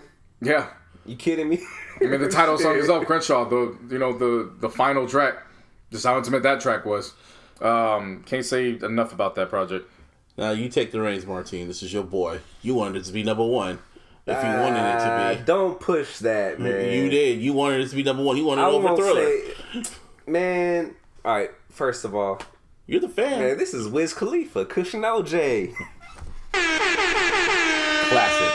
Classic shit. That was a great fucking That's how spring and summer. That's how I got really properly introduced to Wiz Khalifa, was on that. It just sucks that on Apple Music, it's not the version I want to listen to. Yeah, see, if you're the OG, OG you Kush. Ben had this shit in rotation from the time it dropped that April in 2010. Yeah. Shit, but I mean, you look back on it, mesmerized. Oh, Yeah. Cardo, you know what I That mean? was our introduction to Cardo. What was the one with Big Crit on there? With him and Currency? Oh, yeah. Glass House? Yes. Bro, come on, man. That was a great record. That was when Giuliano. that was when I became a fan of Crit. Just because I was like, who is this Really? nigga sounding like Pimp C? Yeah. That makes sense. And then that's I when can he see had that. that's when he had the video on MTV Jams when it was Jam of the Week from Crit Was Here. Yep. Forgot what song it was, but it was it was that, you know, the one, that heavy sample where he's sitting on the bed. Oh, yeah, I know what you're talking about. When he's when he's rapping to himself. Yeah, And he's in acapella. no, it's not a cappella. Damn, you're a Crit fan. Come on now. Anyway, keep talking about Cushion OJ.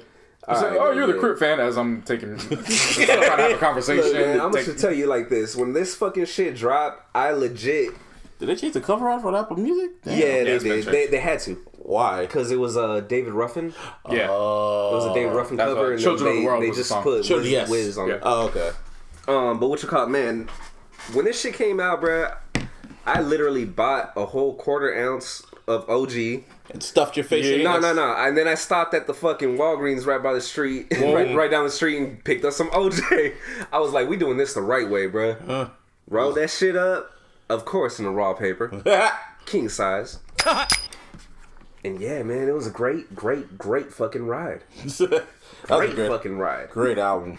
A great mixtape project. What the fuck it is. I mean, That shit was a fucking album, man. I don't give a Wasn't fuck. Rob Markman on that shit too? Like he did interviews on the mixtape version of it? Or am I thinking of someone else? No, that was Wiz as the DJ. Yeah. Okay, yeah. Yeah. DJ Easy Rider. Yeah. Yo, because I remember like Rob Markman opened it, was like, yeah, send all your hate mail to me. That was on the mixtape version of it. Oh, I'm mistaken. Whatever. I don't know. Maybe. But yeah, I just know, you know, coming off of flight school, if this is what you bring after flight school, Shit. anyway, all hands on deck. that was number For 45, Wiz Khalifa, Cushion Orange Juice. Number 44, Kanye West, The Life of Fucking Pablo. I can listen to this album now all the way through. I'm not saying it's his best project, but it's a really good work from Ultralight Beam. When we don't want no justice tonight, we want the Lord, which is like prelude to what we have now. Yeah, seriously. And of course, Father Stretch My Hands, and of course, famous feedback highlights and the Freestyle 4 Waves, Real Friends, the Silver Surfer. And that's kind of infamous now for Bane reasons. That was foreshadowing like a motherfucker. That too. 30 Hours, No More Parties in LA were, what in my opinion, one of his best verses. And I never thought, you remember the original version of Facts came out? Yep. Yeah, I hated that shit. I hated that beat, but a simple beat change made that shit fucking fire. I like that version better than I like the album version. You like that version? Mm-hmm. Oh. But I just like No More Parties in LA. anyway. You know why. Oh, yeah, because Kendrick's verse. But I think Kanye had the best verse on that. It was written by Kendrick, man. How do you know? Because Kendrick wrote it. Yeah. Kendrick wrote that verse? Yeah. Yes. Where do you see this at? It said it on there? It's basic knowledge at this point. I never knew that. Yeah, Kendrick wrote the song. The whole song. Yeah. Yes. Okay. Does this surprise you? I mean, I never heard that part. I didn't think he wrote the whole song. But anyway, that's a fire-ass track. And of course, Saint Pablo, the bonus track. That whole album, I can still listen. I remember the first time I listened to it, of course, Saint Pablo, when he was on his fucking meds. The first leg that was an amazing show. Life of Pablo, that brings back a whole bunch of nostalgia for me. Loved that fucking album. But yeah, Life of Pablo, great. You got anything else? I mean, it's cool with me. Y'all didn't like it. Anyway, fuck y'all. Anyway, who's next? Who wants to go next? Number 45, we got Wale. That's 43. No. 43 is Wale. Yeah, it's 43. Oh, shit, my bad. Come on, bro. We're going up. Number 43, Wale with the album About Nothing. Great album. Yeah. I mean, just incorporating what he did with the mixtape. The mixtape About Nothing, just bringing it from the mixtape series to the album form. Of course, having Seinfeld himself come in. Kept it simple with the features. There's only 4 featured artists on here. So it was really intimate. Of course, one of my favorite songs on this project is still The One Time in Houston. Mm-hmm. Girls on Drugs is incredible. Girls on Drugs. That was a good I mean, everything up and down. Like, there's really not much. Like, this was really Wale and his element. He had the best intro on that. The intro About Nothing is one of my favorite intros from him. That was a good album. He's a good album opener. He makes great opening tracks. Yeah, he does. If you go back and look at his discography, yeah, he does. he makes great opening tracks. Yeah. Mm-hmm. So that was nothing new. So shouts out to Wale for that.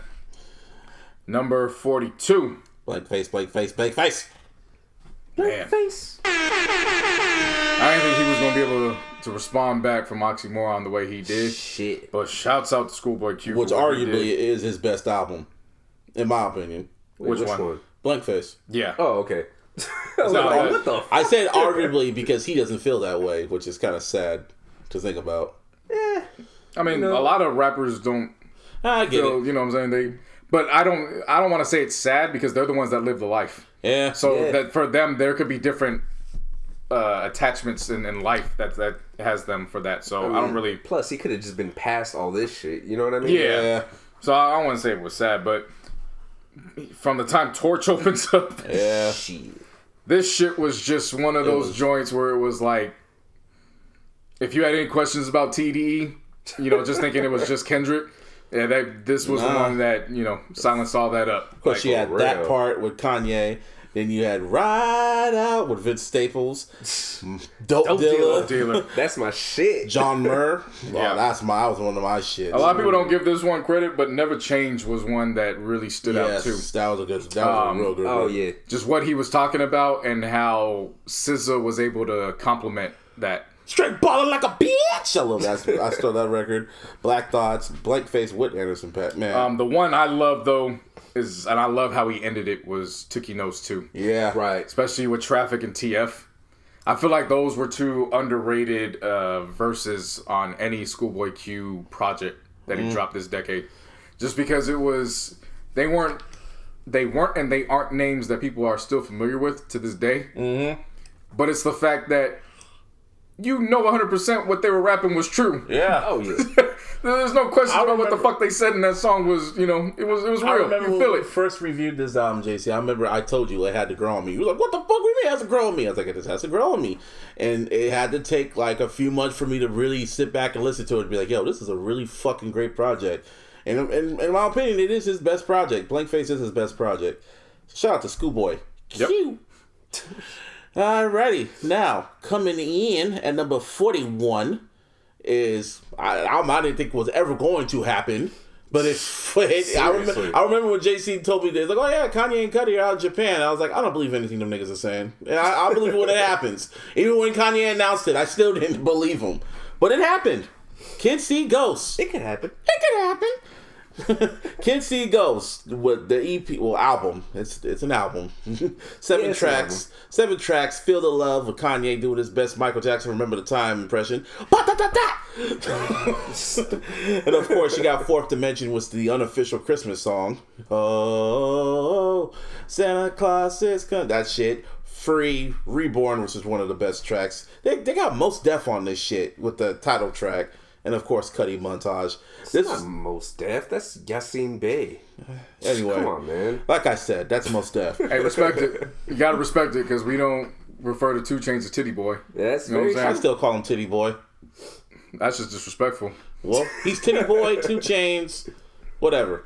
But yeah, Kids See Ghosts was by far. It showed that Kanye can do it when he feels like it. Out of the whole good bunch that dropped back in summer, there's only 2 albums that were fire. One we'll get to in a bit. Well, actually 3. There was 3 that was good. Either way, he should have focused on being more fire. Yes. Well, Kids See Ghosts. About it, man, I think he was inspired by Kid Cudi. That's right. Honestly. And I've said this once and I'll say it again. I felt that album was done before the whole Wyoming trip. I felt that album was already done. It probably was, honestly. Yeah, that shit was done already. So, but other than that, Kids See Ghosts, great project. Now, coming in at number 40. We're in the 40s now, man. We just flying past these motherfuckers. We never left the 40s. We're still in the 40s. Like I said, we're flying through this shit. We're in the 40s now. And it is Justin Bieber the God. God, I hate when you say that shit. Bieber the God with journals. Ugh. Don't say ugh. Too late. I already did. Anyway. I thought it was one less nigger. Oh, shit. Anyway. This was Bieber's most likely only project where he decided to go away from the pop sound and go to the R&B sound.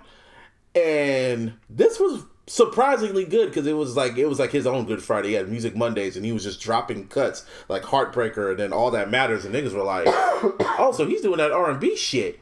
Okay. Yeah, I don't want to take anything away from him. Yeah. But this is basically a compilation of those Music Mondays. It was a whole album. This was a good project. Well, no. I'm not taking anything away from him, but these were all songs that were released on these Mondays, and then he compiled them together for a full-fledged project. Yeah. All That Matters and Hold Tight are still the ones for me. Oh, Bad Day was a good record. All Bad was good, and we could skip. Well, PYD was good. Yeah. You know who was on there with them? Ugh. Yeah, you had Roller Coaster, Change Me. That's an underrated track. Confident with Chance the Rapper. All that shit. Other than that, man, that was a great project, man. Journals is by far one of the best projects of the decade when it comes to Bieber. The God. Anyway, coming in at 39 is Justin Timberlake with the 2020 Experience Part 1. Not Part 2, but Part 1. His first project back in what? How many years? What? 8 years? 5 years? 7. 7, yeah. The first project, the first half of this album should have just been one album, but it was really good. The 2020, you guys anything to say about this album? Strawberry Bubblegum, Tunnel Vision, yes. Spaceship Coupe. Yes. That Girl. Mirrors. I'm just saying that was my 3-man weave right there.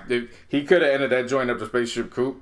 Like, this could have been like one of those EP type. Yeah, I mean, it wouldn't have been an EP because of the length of these songs. Like, these are fucking 7-8 minute songs. Yeah, because there were 2 songs in one, because he would always flip it. Yeah, but I mean, shit, that 3-man weave right there was just amazing. You know, don't forget about Mirrors. Blue Ocean Floor is a good record. The bonus tracks, too, with Dress On and Body Count's really damn good, too. But other than that, if Timberlake would have just chilled on this and not released Part 2, yeah. Yeah, but other again, Justin Timberlake. But it happened. It happened. But Part 1 we could give credit to. So 2020 Experience Part 1, that's what's up. Now JC, you take the reins on this one. And then here we got at number 38. Very happy with this project. Yes. I put so many motherfuckers onto this album. Same here. Did we both find out about him? No, I knew about Jameson before you. No. I knew about him too. I knew about Jameson. Let's be perfectly I knew clear. about Jameson too, but when the album came out, we were just both like, Were you listening to his projects though? Because I knew about Jameson. I knew about Jameson, yeah. But no, what I'm saying is I was his 2 albums before, Priscilla and Pelage. Yes, they were in my rotation. Yeah, same here. Okay, there's one. Just making sure we knew. Yeah. So, fact is, we knew about this nigga. Yeah. So when he came out with, it's called Jameson, but everybody, the fans know this is the Blue album. The Blue album. By far, it was our album of the year for us. We called it the best album of 2014. Yeah. I mean, shit. Street Sweeper, the single alone, I was ready. You know, Freddie Gibbs did a remix to that. Mm-hmm. Yep. And so, I mean, Jameson is, if you won't know his name, but if you look at everything he's done on paper, I mean, he's got plaques from fucking Good Kid, Mad City. Yeah. He co-wrote 3 of the songs, including Bitch Don't Kill My Vibe. He was on, you hear his, what's it called? You hear his ad-libs on, what's it called? What's the song called with the storytelling track? Art of Peer Pressure. Art of Peer Pressure. You hear him at the beginning, the intro track on that shit. You hear him on that. Yeah. But this project... Street Sweeper, I mean, Addicted. And Part 1 and 2, Waves. And then, of course, it's not a 3-man weave, but it's just these 2 tracks are just perfect together, which is Need You and Score. Yes. Just wonderful. And then, of course, the final track, which is Fool It. Oof. He low-key rebranded himself, because at first he kind of came out kind of sounding like Weeknd a little bit, but then he rebranded and he won that neo-soul R&B shit, and it's literally criminal how this man does not have a Grammy, or not at least nominated. He probably doesn't play the politics, but man, just play a little bit, guy, so you can get at least 1 Grammy. Just keep making good music. I don't care about that. That a lot of great people and artists who have come and gone that never won a Grammy, and I'm still taking their projects over people who have multiples. Yeah. But that was Jameson, man. Round of a fucking applause for that, man. Anyway, coming in at, ideally, 37 is 21. Not 21. Not 21 Savage, but Adele, 21. Her 2011 pop shit that sold quadrillion records, man. Rolling in the Deep, My God. Has It, Set Fire to the Rain. This was low-key her Thriller, because every track on here fucking knocked. To me, it knocked. Like, this was a really good... Rick Rubin was all over this. He produced this. He produced this whole shit. Got her a whole shitload of Grammys. Sold millions of records. Set Fire to He Won't Go. He Won't Go is my shit. Take It All, I'll Be Waiting. Adele really came with it. I kind of like 25 a little bit, but 21 it was her magnum opus. I'm surprised she didn't drop this year. She gonna drop next year. Oh shit. It's going very slow. It's gonna happen. Man. And she broke up with her man. So exactly. Album's on the way. Yeah, it's coming. Shout out to Loki for making that happen. Yeah, we got number 36. Push T with My Name Is My Name. Numbers on the board was just man. Numbers on the board was just no. King Push, how it opened was how I. We gotta remember Numbers on the board is kind of what set all this was off. The first single. Yeah, like such a gritty ass beat.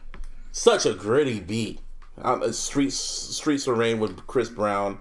Fucking 40 Acres. I love the beat to Who I Am with Yes. Big Sean and 2 Chainz. I love that fucking beat because 2 Chainz was able to bounce off that shit. Yeah. So nice. Don't forget about Nostalgia with Kendrick. Nostalgia. Nostalgia. Yeah, Yeah. Nostalgia with Kendrick. And of course, 6ix9ine's anthem, Snitch. I'm sorry, nigga. I'm trying to come home. Oh, that was one of my favorite records. And of course, the Mace, don't forget the Mace tribute with Let Me Love You. Mm-hmm. That was a great This record surprised me. When I first heard it, I was like, I really fucked with this record. Pusha came with it on this one, man. So shout out to him. Now, 35. Astroworld, nigga. Man, did this album come out as a surprise to me. As soon as this nigga said rolling, rolling, rolling, got me stargazing, I was good. You were rolling? I was in. I was in. It took me a week, but once I caught on, I was right there with you guys. One of my biggest regrets this decade is not going to the tour. Same here. But hey, man, this album, Sicko Mode, what can you say?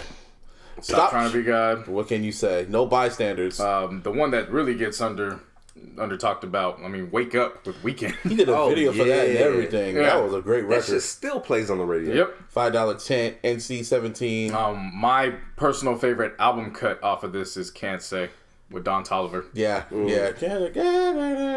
And then the Butterfly Effect, and then California Beans, my favorite album cut off that, because it's Travis pretty much being kicked back and he's actually rapping normal. So that's cool. Now, 34. He's a little higher, people. Drake. Nothing was the same. I fuck with this project. Yeah, I fuck with it too, Tony. Like, to me, this is my favorite Drake project. It's the best, for me, it's the best balance of him as a rapper and a singer. Yeah, his most balanced album. Like, I don't think there's many intro tracks I've heard better this decade than Tuscan Leather. Like, that shit was a journey. Yeah. He went through 3 fucking beats. And it was the same sample, too. Yeah. With the same Whitney Houston sample. We did 3 fucking samples and just redid the beat over and over. And I was like, I just don't want this shit to end. 40 produced that, right? It was dope. Did 40 produce that? Yeah. Yeah. Then, of course, you got Started from the Bottom. We know that. Worst Behavior, From Time. The SIP record of all SIP records, Connect. What I thought was going to be his signature song was Hold On, We're Going Home. I for sure thought that. It is, but the Grammys fucked him over on that one, and he just strayed away from that. Hold On, We're Going Home is low-key his signature record to me. It is. No, what I'm saying is I thought universally it was going to be recognized as it. I thought for sure that was going to be universally seen as his signature record. Yeah. Of course, you got Pound Cake. Too Much for me is my favorite album cut, though. Yeah. The one with Sampha. Mm-hmm. I love the fact that Sampha's vocals really blended well with what Drake was talking about on this album. Yeah. Or on the song itself. Of course. And then, of course, for whatever reason, these were bonus tracks, but I felt Come Through and All Me should have been played within the album. Yeah, I got the Randy version. No more free Randy, because he couldn't pay Aziz Ansari for whatever reason. Yeah.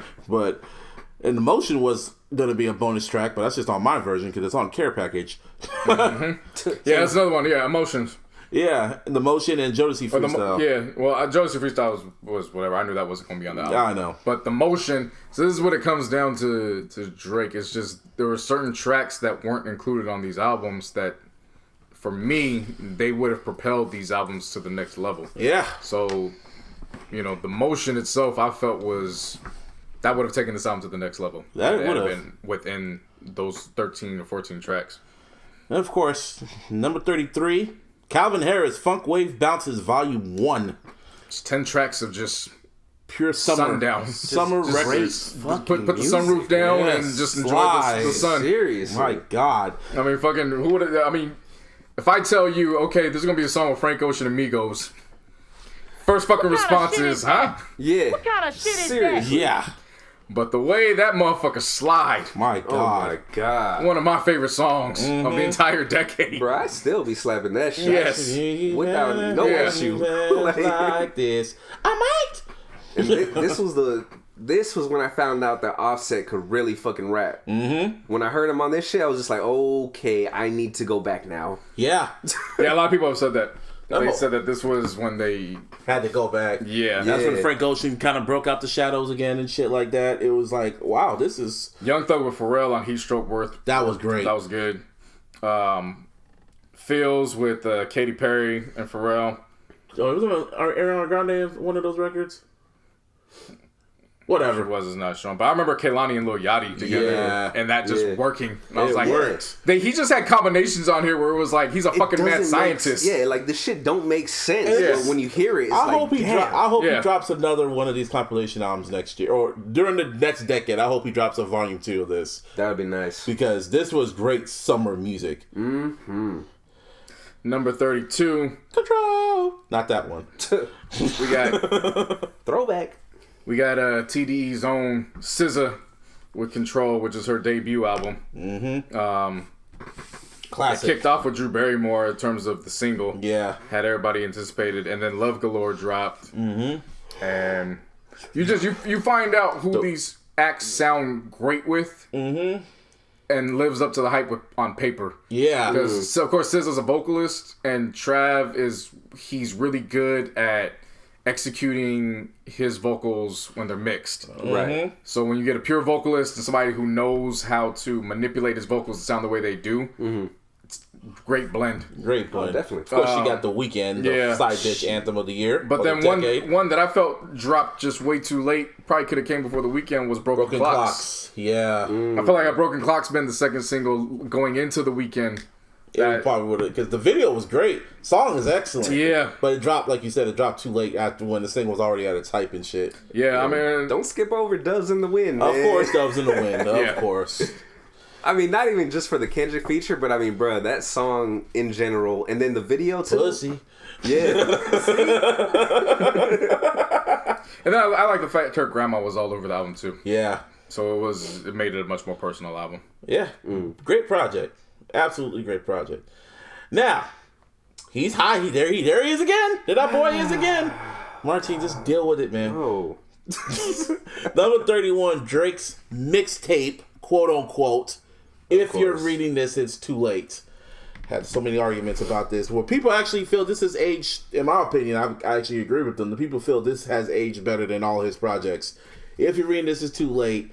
You know, with Legend and Energy and 10 bands, on and on. This was Drake rapping at his highest caliber to me. It was his most focused, his most rawest. Asterix. Oh, I was going to get to that. You know, the whole Quentin Miller shit. You know, of course, the whole Quentin Miller shit. But at the end of the day, if you take that shit out and you listen to it for what it is, this was a great album. Surprisingly good. It was for his standards, this was his best work, rapping wise. It's also got, to me, top 5 fucking party songs in his discography. It was not in his discography. I know, that's what I meant in Drake's discography. Yeah. Top My 5 song, party bitch. song, is in Drake's catalog. And then, of course, Jungle. Yes. And then 9 p.m. in New York and all that shit. 6 p.m. 6 p.m. I still feel to this day. Time and location. Yeah, of course. I love that series. I love Drake's Time and Location series. I don't care what anybody says about him. It's rapping at his highest form. That's a dope series he has there. I still feel to this day that this was the first draft of Views. He says otherwise, but I don't believe him. When you listen to the album, it has that gritty Toronto sound and everything. This was, in my opinion, his first draft of Views until he changed his mind and got the bullshit that we got now. That's nowhere on his list or anybody's list. Sad, tragic. But if you're reading this is too late, it's cool. Then we got number 30. DSP. Of course, we said that Monster had set everything off. And we get to the actual album that followed it, which was Dirty Sprite 2. Yes. And everybody felt that March Madness was going to be one of the tracks that was on here. No. Until they saw the track list and was like, oh, wait, what? And then everybody completely forgot about that from the time, thought it was a drop started. Yeah. And went into... I Serve the Bass. Stick Talk. Fuck up some commas. This is how disrespectful it was. He put fuck up some commas at the end. As a bonus track. Yeah, seriously. He could have made March Madness another bonus track, but he said, nah, this is what I want y'all to listen to. Trap niggas, rich sex. This is Future's like Thriller to me. This was his best project He's been trying, and I feel since then he's been chasing that feeling again. I think Elliot Reed has something. I feel it's that fucking big. Why wouldn't you? Yeah, I feel Elliot Reed has something to do with it because he was A&R in this shit. But DS2, that was great. Love this. I mean, it set the remainder of his decade off. Yeah. In terms of album, because again, this was the era of mixtapes, so everything leading up to it, we were taking that like, okay, this is cool, it's cool, it's cool. What's the album? Got the album, and it's like, all right, bet. And then he kept going. Yeah, because he didn't. Then he had followed up with Purple Rain, and the rest is history. Exactly. But DS2 was that project for me. Drake had no reason being on that because Future. I just felt sometimes I really feel if Drake wasn't on here, this album would have been a little bit more higher because Future would have carried the whole album by himself. But that's neither here or there. It is what it is. So at number 29, we're in the 20s now. 29. Teflon Don by Ricky Rose. To me, this is his best work. From I'm Not a Star. Shit. Which, of course, had Wayne been out of jail, He would have been on it. Because, of course, they later redid the similar beat and created John. Yeah, on Carter 5. Yep. Which was Carter 4. Carter 4, yeah. Yeah. Freemason with Hove. That was cool, but I think when we got to Tears of Joy, that's when I really started looking at Ross different. Mm-hmm. Like, I knew what he was doing with album before that. What was the album before? Deeper Than Rap? Deeper Than Rap, thank you. I knew what he was doing with that, but it was just something about Tears of Joy where I was like, okay, damn, he's really got another level. And then Maybach Music 3 happened. And I was like, all right, bet. Okay, all bets are off with this fucking fucking series. And then after series. that, Kanye gives him Live Fast and Die Young, which was a cutoff from My Beautiful Dark Twisted Fantasy. And I was like, wow. Then you had Super High. Yeah. Like, of course.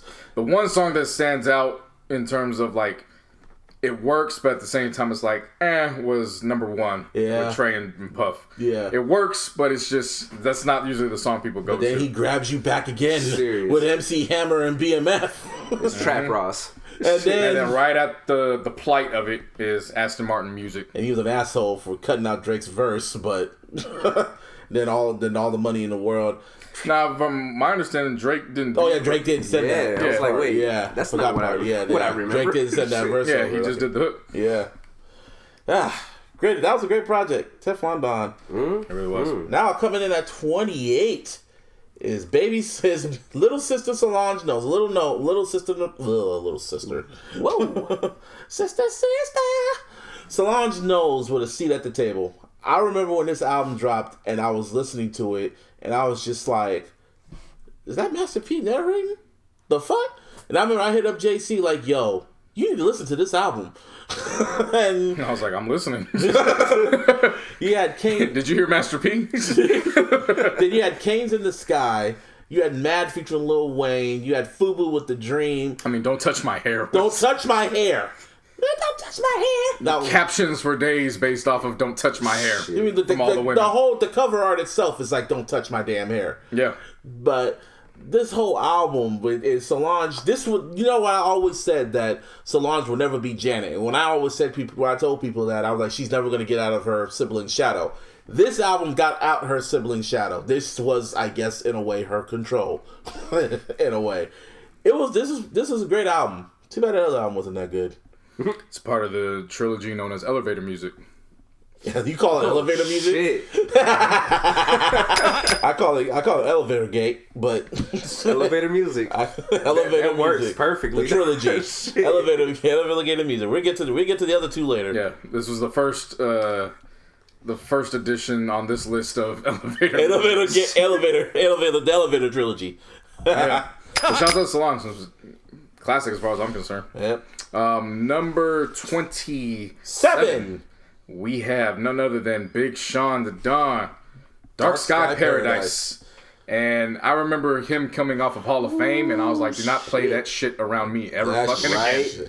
Only good thing about that album was a bonus track that didn't even get on the album. Yep. Ain't that a damn shame? And then he drops I Don't Fuck With You, which is great in itself. And then you see who's featured on it, and it's like, all right. Alrighty. Big Sean got E40 on a single. I'm fucking with it. Hell yeah. And then he just kept coming and coming and coming. Pause. And I was like, fam, all right, bro, this world is yours.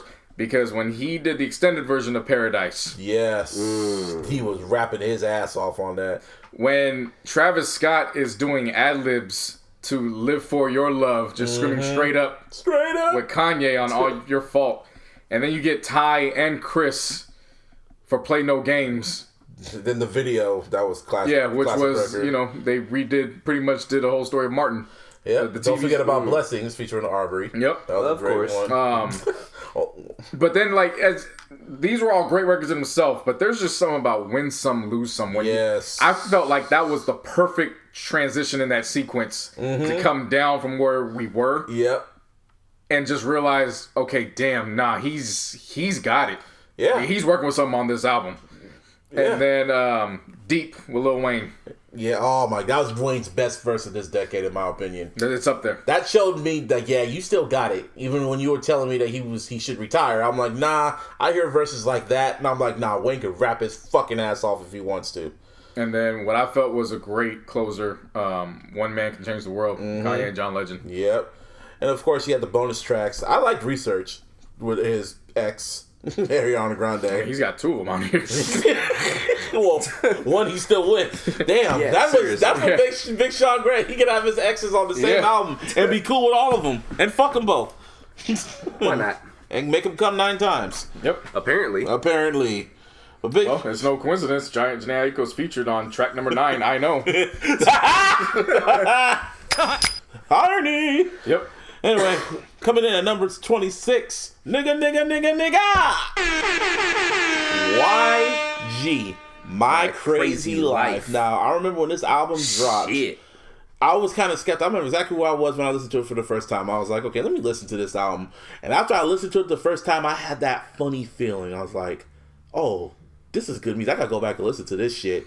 And then it's because Mixed by Ali did it, but whatever. I put this shit.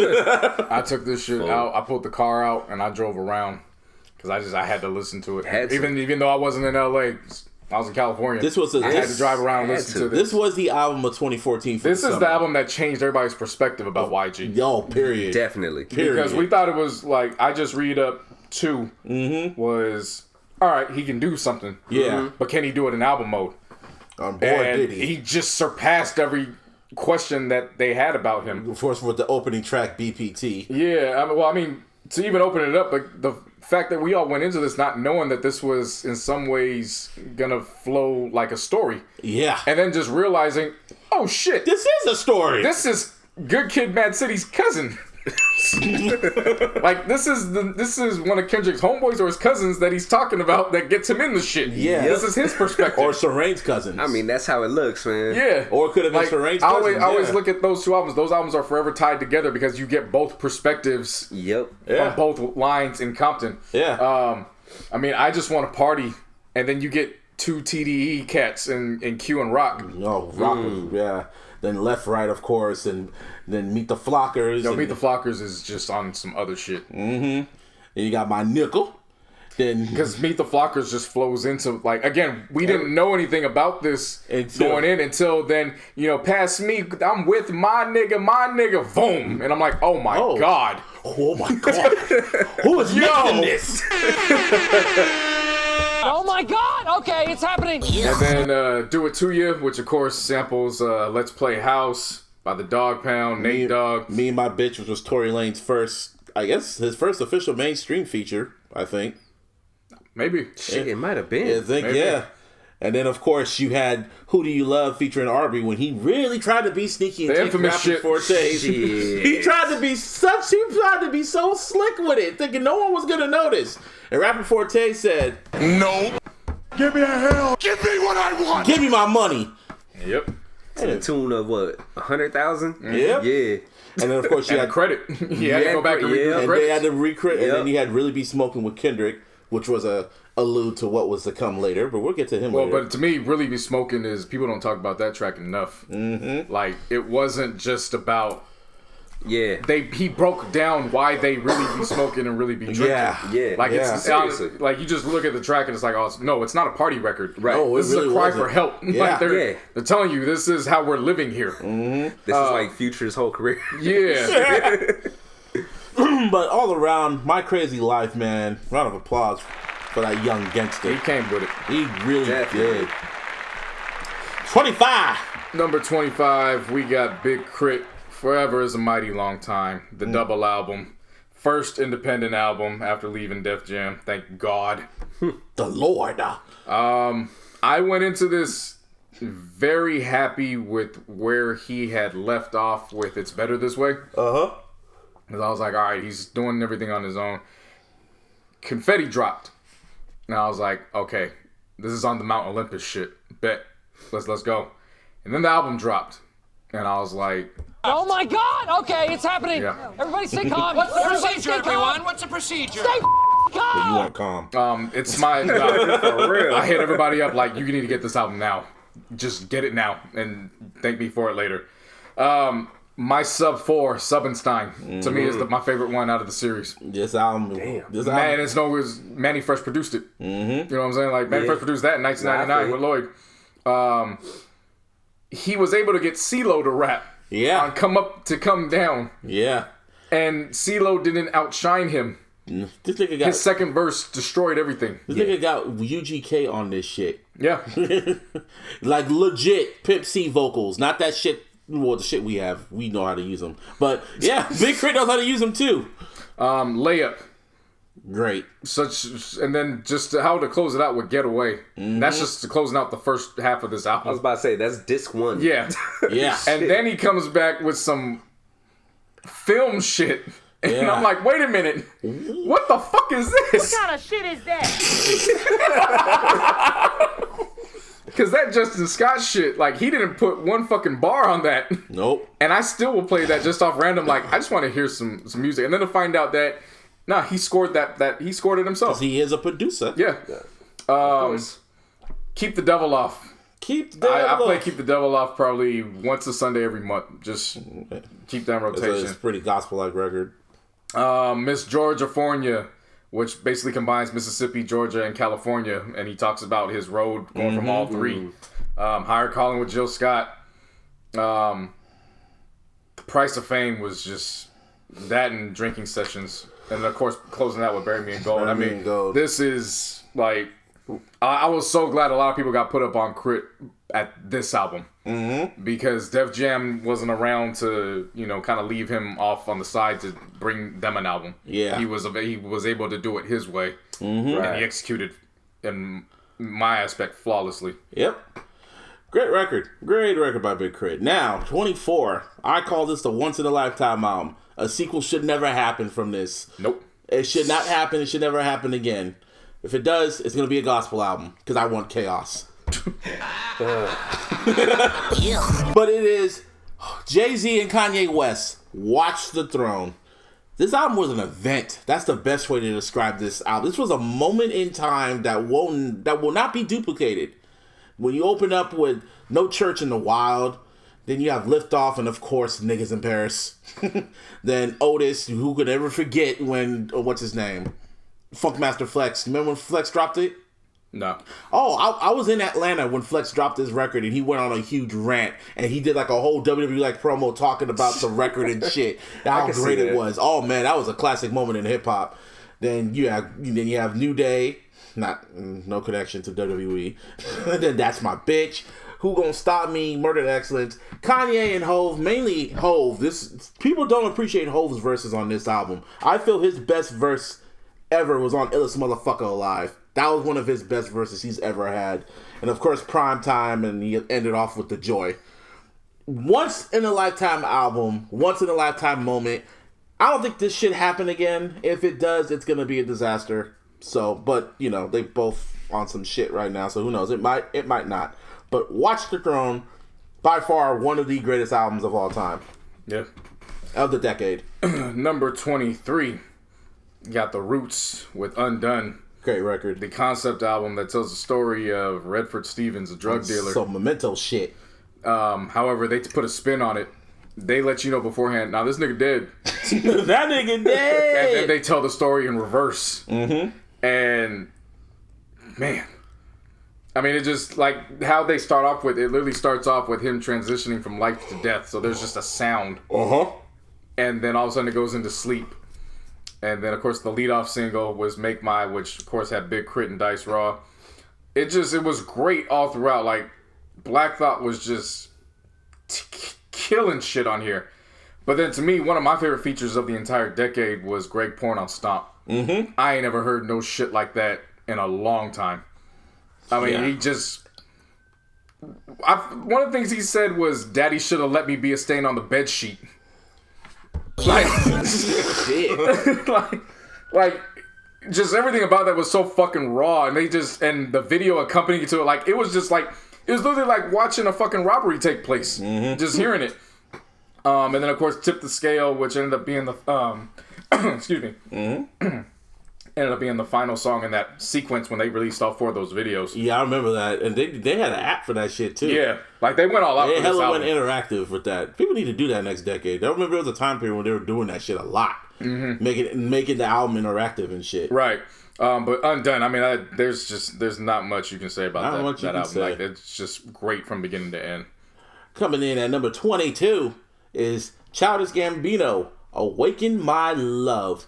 Now, of course, we all knew Gambino was known for his best rapping project, in my opinion, was Because of the Internet. I don't know how he was going to top himself with that. This nigga said, I'm not just a rapper, I am an artiste. Rapping is just something I do on the part-time. Let me try to flip this shit and give you some R&B shit. No, this wasn't R&B, fam. It was funk. R&B, it was R&B and soul. Yeah. This is funk. It was It's a mixture of all kinds of shit. Me and Your Mama is exactly how it sounds. What the fuck? That's the title of the track. Me and Your Mama. Yeah, Me and Your Mama. Open the track. No, but the way you said it is exactly how this sounds. Exactly what it be. What does that even mean? If you know, you know. If you know, you know. Shit. And of course, he goes all the way down to the song that got made famous on after Get Out, Redbone, which is like, I remember when I first heard the song. Just a classic record, I didn't even, after I got to number 6, I just kept replaying it. I was like, you know what? I'm not going nowhere. This song's on repeat. And of course, you had Terrified and Baby Boy, The Night Me and Your Mama Met, Stand Tall. Gambino got nominated for a Grammy. Arguably, he should have won it. This was his best work, period, for now, until the next album comes, which I thought was going to be this year, but I guess not. But No. Awaken My Love, Childish Gambino, Donald Glover. You're great. Yeah. Number 21, we got Beyonce with her self-titled album and the album that changed the rest of the music industry that we know. Yeah, people call it, he pulled a Beyonce. When we say pull a Beyonce, it means she dropped the album out of nowhere. It was on a Friday. Back when albums were getting released on Tuesdays. It was on Thursday night. Everyone was watching Scandal. I was listening to Mac Miller's album, and all of a sudden I look on Twitter, I look on a forum and say, oh, Beyonce dropped her album out of nowhere. I was like, huh? They showed the iTunes link. I clicked the iTunes link. I'm like, is this real? Because it just said Beyonce. That's all it said. It just said Beyonce. And I was like, those are songs. Those are videos.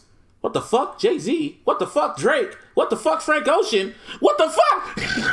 Blue Ivy. Oh my God! Yeah. Okay, That's exactly what Twitter did. Everyone collectively lost their fucking minds. This was during the blog era. I was running a blog. I had to work overtime. Yep. Of course, Drunken Love. Of course. Partition. Superpower. That's one of my underrated ones. Rocket is my underrated one. That too. Flawless. Heaven. The whole album, this was Beyonce's, it wasn't just the fact that she came with great music, and how she was able to do this secretly. That NDA had to be scary. Yeah. She had to say, if you say anything, you're dead. Your family is dead, on some Godfather shit. Hov had to put something in that contract, scared of living soul out Ty of was it. holding it up. Shit. What you thought? Show up in a Rock Nation Jeep and throw your ass in the van. Shit. No Amber Alert gonna save your ass. No. But Beyonce. Like Beetlejuice. Coming in at 20. We got Rhapsody, Layla's Wisdom. Man. Shit. What was it, number 4 in 2017 for us? 3. It was number 3. 3 or 4. I've been following Rhapsody from Jump. When she dropped her first joint in 2011. Mm-hmm. Even knowing what she was capable of, when I finished Layla's Wisdom, I was like, nah, she's ascended into something completely out of this world. Oh, yeah. Of course, everybody wants to bring her up, and for right reasons, Kendrick's and the Lance Skywalker Power. To me, though, one of the most underrated tracks on here is Riding with Oakland's own GQ, who was also her Jamla label mate. That joint was hip-hop. Oh, yeah. The epitome of hip-hop. My underrated joint is You Should Know with Busta Rhymes, where Busta was rapping vintage Buster. It wasn't like animated Busta. Fast. It was it was actually low cadence rapping Yeah. normal Busta. That was one of my favorite ones. Nobody, which had everybody's favorites. Of course. Anderson .Paak, Black Thought. Yeah, just what can you say? Yeah. Just rippity rapping. Just raps on top of raps. Yeah. And more raps. Mm-hmm. See, the thing about this album to me is it really is a perfect example of hip hop. Oh, yeah. A perfect fucking example. JC, you put this shit on to me. Like when I first heard it, it was because of you. You pointed it out, and I was like, bruh, are you serious? A female is rapping better than Half most these guys. Yeah. Like seriously. It made our illy list of like number 3 and shit like that. Like, One listen, I was sold, man. I was like, okay. those are like the best I'm a ones. fan. When Yeah. you get the first listen, when the Shit. first listen and it already attracts you, it's like, got it. Yeah. Layla's Wisdom, Rap City, that was a great project. Coming in at 19 once again. Yeah. Number 1 last year on our illies. Number 19 on our fucking ill decade list. Came out last year. Daytona by Pusha T, or Pusha Torrance, however you want to call him. Pusha Thanos. Pusha Thanos. This is his Infinity Gauntlet right here. All seven songs of these are the Infinity Gauntlet. If you know, you know. The game. This is the one album Look, where man. every song counted, every bar counted. He did not miss. It was 7 tracks. It was only seven tracks, but he did not miss. He did not once. miss. There wasn't one bad song on this album, not one bad verse. Even Kanye came with it. With What Would Meek Do? This whole album, Hard Piano with Rick Ross, they need to do an EP on that. Him and Ross need to do an EP, because that's just fucking fire. This whole shit, Santeria. I'm like, that's my favorite track. Yeah, that's mine. Especially because of what he was talking about Yeah. and the backstory behind it, and how it being because of a friend that was killed. Yeah. And he just let all the rage out on that track. And then, of course, we have the bait, Infrared, and the rest is history. Yeah. That's how we got this. That's how we got that soundbite for what happened after Infrared came out. Yeah. But Daytona, Pusha, Yeah. don't clap for him. Yuck at him. We got at number 18, Anderson .Paak with Malibu, which set off all the hype around his career and got everybody interested. You can't go wrong with the features he had on here. He had Rhapsody. He had Schoolboy Q, which I felt was the best single song that was released from here, which was Am I Wrong? BJ Chicago Kid, Game was on here. Talib Kweli.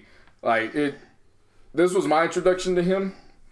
And I left like I need more from this guy. That was your introduction to Big Crit? Yeah, I wasn't on. No. Malibu, my fault. Yeah, Malibu. Oh, my bad. Yeah, my introduction to him was on fucking Compton. Anderson .Paak. Which one? Compton, the Dre's album. Oh, okay. Yeah, that was the first time I heard of him. Yeah, because he had dropped Venice 2 years before Malibu. Yeah. So I went back and listened to that. Hands down. I mean, The Bird. What else has he got on here? Again, Without You with Rhapsody. And Lightweight with the Free Nationals. Side note, if you ain't heard the new Free Nationals album right now. God, you slipping. Yeah, I'm going to be running that Seriously. all the remainder of the year going into next year. For sure. That Free Nationals album is nuts. This was perfect at number 18. 17, you take reigns, you're the stand. Cadillactica, baby. Big Crit right here. And don't get me wrong, I fully enjoy Forever is a Mighty Long Time. In comparison to Cadillactica, it's definitely more upbeat. Yeah. But Cadillactica is just an album where it's food for the soul. It is. Like, it doesn't get too... It has some high moments, but overall, it just stays right in its pocket. Yeah. And it just keeps hitting you. smacking you in your ass. Yeah, and I love how that was. See, there's a common theme here. Was as the higher we get, you start realizing they're concept albums that start coming into play. Hey. It's like, I didn't realize that. It's kind of like if you kind of put some thought into your projects, we will reward you for it. We'll reward you for it. But of course, this here with Catalactica is, it's his own planet that he creates with a woman, and they play everything out. So then you get, of course, the title track Catalactica, where it's like this Outcast vibe, just on how he's spitting it. But it's like this Mississippi twist. Mm-hmm. It's like it's a full-fledged Southern record. And then Raphael Sadiq on Soul Food. And then how he turned Pay Attention, which is a strip club joint, but he made it into like this ballad. Yeah. Mm. And then he switches it up right then. And then he goes to the next 2 tracks is just the upbeat shit. And then you get Mind Control, which I felt if Wiz probably put one more blunt down and just actually was thinking this would be one of those top tracks, because I don't feel like we got Wiz at his best on this one. However, yeah, I don't know, man. He slipped up on that one for however, sure. it was just enough. I mean, the hook itself, Pimp C was live. Pimp C with the hook, of course. Like it was that. He really channeled that. And then the song on here, of course, he did with his girlfriend, Mara Ruby, who, of course, is from Out Here on Do You Love Me? Yep. I will always say this till the death of me. If Kanye made Saturdays equal Celebrations, it would be heralded as one of the best records made this decade. I strongly feel that if that was a Kanye record, everybody would look at this song completely different. Because it's Crit and everybody likes to make fun of Crit and not really rock with him, it's kind of just gets thrown. But Saturdays equal Celebrations is, and people are just picking up on it because I've seen a lot of movies start using it in their trailers. Really? Like they've switched up the beat on it to make it a little bit more cinematic. Yeah. So they've been doing that. And then of course what I felt is one of Lupe's best verses was Lost Generation, when he flipped the script and then was basically talking down on every black leader from the perspective of a young black youth who doesn't know anything about them and is just talking out his ass. So that when people heard it and they start reading it on social media, they start attacking Lupe, and he's like, yep, I did my job, because you completely missed the point. Exactly. And then, of course, this was because of the sample clearance. Mount Olympus didn't make this project. It made it as wasn't that his response to Control? Yeah. Mm-hmm. Which was quick. He did it in fucking 2 days. I remember that. And I loved his response, because his response wasn't a response. His response was, thanks, Kendrick. You gave me some shine. I'm going to touch on it for 2 bars. Now let's fucking rap. And he went in and killed that shit. Yeah, he sure did. And then, of course, when he had the week of Crit, when he was doing the 6th track. I remember that. The bonus track on Catalactic was Lack Lack, which was my favorite track off the week of Crit. Lack. Yeah. Yeah. Big Crit, man. Good shit. 2 albums in the top 25. Good for him. 1 in the top 20. Now, his first appearance on our list. He was just Kendrick Lamar back then. Well, second overall, but first on the top 50. Well, you know what I mean. But this was, on this list, on this half of it. He was just known as Kendrick Lamar. But this was his first, this is the album that really introduced everybody to, underground fans, hip-hop fans. Section 80. Mm-hmm. That's how I got introduced to Kendrick Lamar. Shit. And it opened up, this was more of a novel. When we talk about his concept albums, it was like a book. Because it says chapter 6, and all, chapter 10, and all that shit. Oh, okay, I see what you're saying. You know what I mean? Yeah. So, opened up with Fuck Your Ethnicity, and then hold up! Hold up. I took it in as this was just a campfire story. Yep. That too. Same here. Like, that's just how I took it. I can see how the chapters would lead you to go with the story. The ADHD, of course. Tammy's song. Tammy's song is wild, because it's just it's a wild ending that you weren't expecting. It's like, wait a minute. That's where we're going. But even before that, No Makeup, her Vice, like that was that was and then he tells you to be continued. Yeah. Track 10. Was it Tammy's song? 11. See, the track list is fucked up here because there's a song missing on here. Of course. On the streaming. But for those who have who purchased the album, who have the original, you have the Spiteful Chant, which is him and Q. Mm-hmm. And what track was missing on Spiteful Chant? Because of sample. Yeah. What the fuck? Anyway, that was a lot of people's introduction to Q. That's how I was introduced to Q. And of course, my introduction to Ab-Soul was on Ab-Soul's outro. And I was like, that dude is fire as fuck. Cushion Contradictions. This whole, then of course you ended it on the J. Cole produced record, High Power. Of course. That was when I really became, that was a song that made me a fan of Kendrick. I'm like, ooh. I became a fan of ending the albums with the first song that you use as a taste of the album. Yeah. 'Cause remember, High Power got put out as the single. As a single, right. yeah. And then to see it's the last track. That's when I really became a fan of that, where I was like, yeah, just give us the last track. So that was, kind of a wrap up of and that's also how he said how he had a dream that, I remember when he first said he had a dream that Pac came in his dreams and said, yeah, we'll make this album. I remember I laughed and went, What kind of shit is like, you full of shit, till I heard the album. And I was like, oh. You're like, oh, shit. And see, the crazy thing is for people like, me and JC, we listened to K-Dot as K-Dot. Yeah, that's how I knew who he was too, K-Dot, yeah. When I heard about Kendrick Lamar, I was like, who the fuck is that? And then you're like, oh, that's K-Dot. Then JC told me it was K-Dot, and I was like, oh, Section 8? I got you. Yeah, got you. That's how you get that ding. Anyway, coming in at number 15. This should have been his album. This should have been his debut album. Hove's an asshole for this. Rock Nation's an asshole. Columbia, whoever label J. Cole was on, they were an asshole. But J. Cole's third mixtape, which should have been his debut album, Friday Night Lights. Mm-hmm. Piano opener. He's another great intro. Yeah, dude. he's another intro rapper. Just boy, when he grabs you by the fucking chokehold, like it's yeah. Because this was nothing but keys and harmonizing, and then it jumps right into too deep for the intro. The Erykah Badu sample, beat and sample.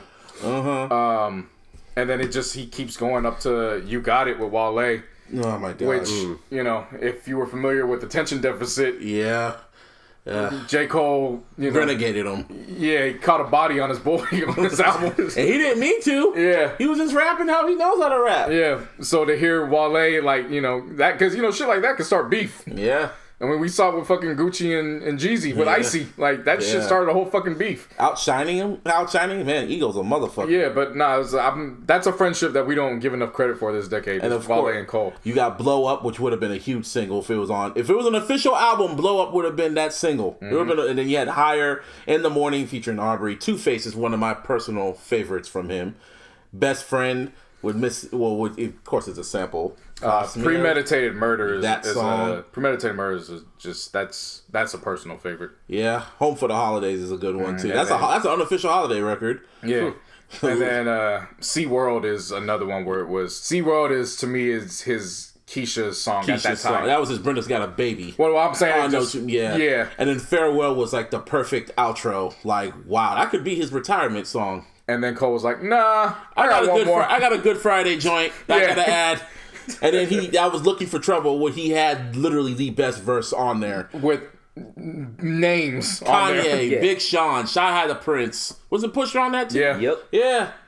That was Friday Night Lights. Just the closing lines. Just ironic, you've been sleeping on the one that you've been dreaming about. And that shit just and then fades out. It's like, god damn. That song wasn't even mixed. Because I remember Big Sean's vocals weren't even mastered or nothing. Kanye just released it the way it was.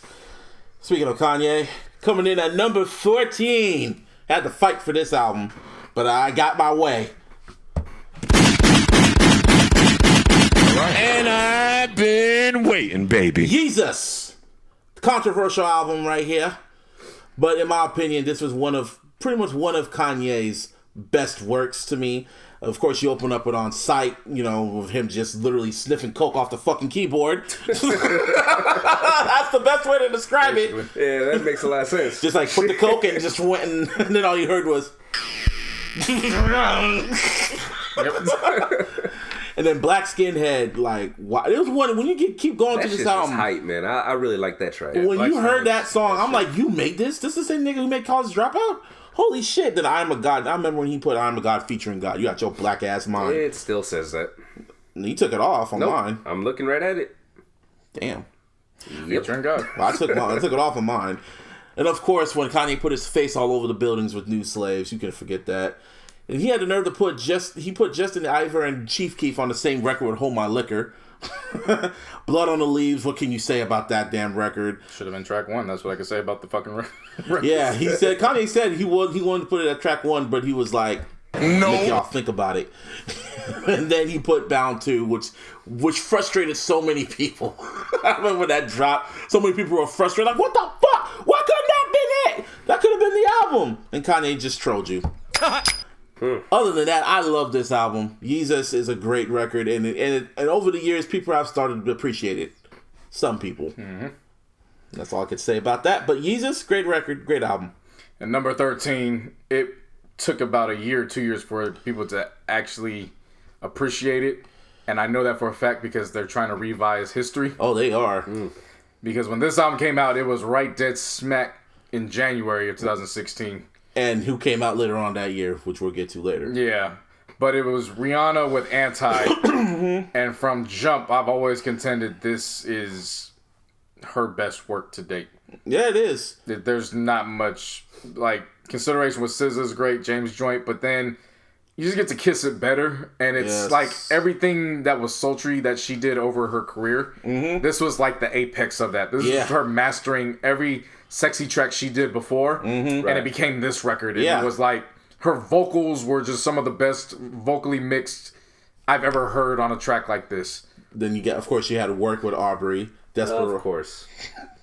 Dude, let it go. No. Then you had Needed Me with DJ Mustard, which I couldn't believe he produced that. Was it on the beat? Oh, and then the way she started singing it, Same Old Mistakes, Love on the Brain, Sex With Me.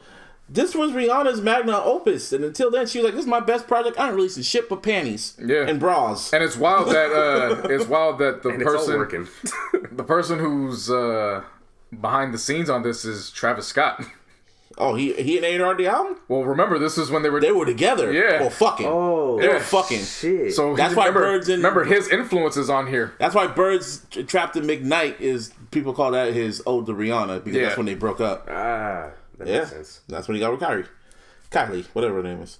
But Anti, and it's funny because now people are trying to revise history and said it was better than our number 12 track, but no, it wasn't.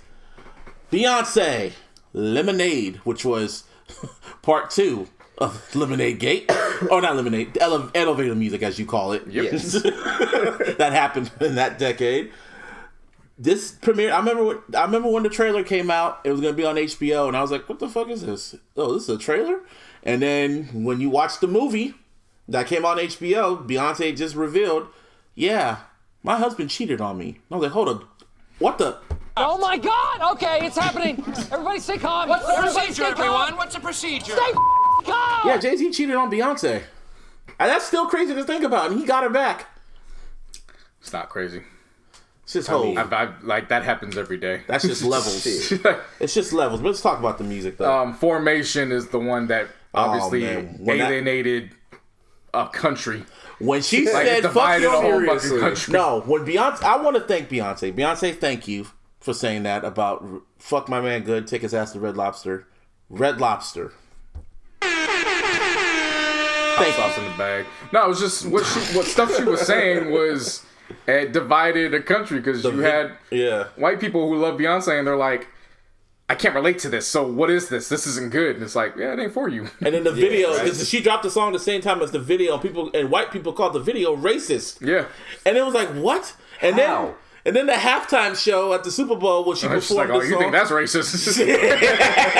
Oh, you think that's racist? Puts up the black berets on. Put up the black fish. Yeah. Natural hair, just and then they were standing in the thick black women on the field. And they're forming in the way of the X, celebrating Malcolm X and shit. And they called that racist. And that's still the most wildest shit to me. And it didn't stop her because this album went platinum and became album of the year. And then the Academy felt it was racist, so they gave it to Adele. And even Adele was like, this is Beyonce. So you fucked up. She pulled a Mean Girls, but the best tracks on here is Don't Hurt Yourself, which is Ether Part 2, to me, to Hove. And of course, our 6-inch featuring The Weeknd, Daddy Lessons, the country record that got country people like, what the what kind of shit is that? Where she did the song with Dixie Chicks, and then Freedom with Kendrick, All Night. This album was great. One of Beyonce's strongest albums. Now, number 11, we talked about this last year.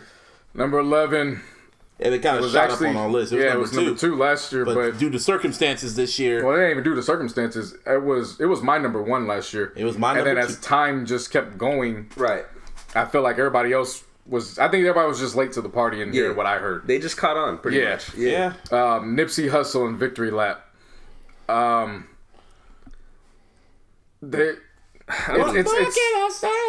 It's hard to talk about it for real. Like you really summed it up. What can you say about fucking Victory? Well, now I'm talking about it from a different perspective now. Yeah, you got to come at a different, angle. Because now it's after the fact of what happened. Right. So I knew what it was before his death. Yeah.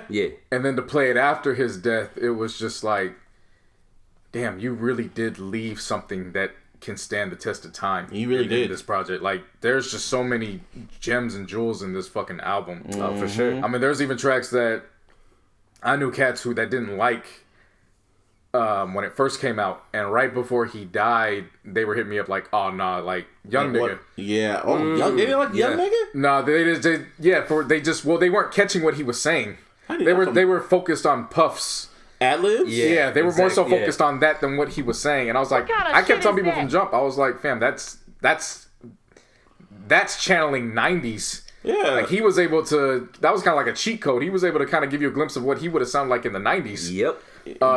Not realizing that, when they found out later more about the story, about his life, that, oh, wow, okay. Even I knew that, even before that. That was one of my favorite tracks. Yeah, I mean, but, it whatever. Comes with the territory.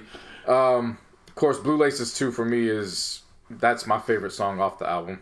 That third verse just is just perfection of painting a picture and having a clear-cut image and living everything that he talked about in that third verse. Crazy. I'm just looking at all these tracks and it's just like, damn, this was his first official album and his only album.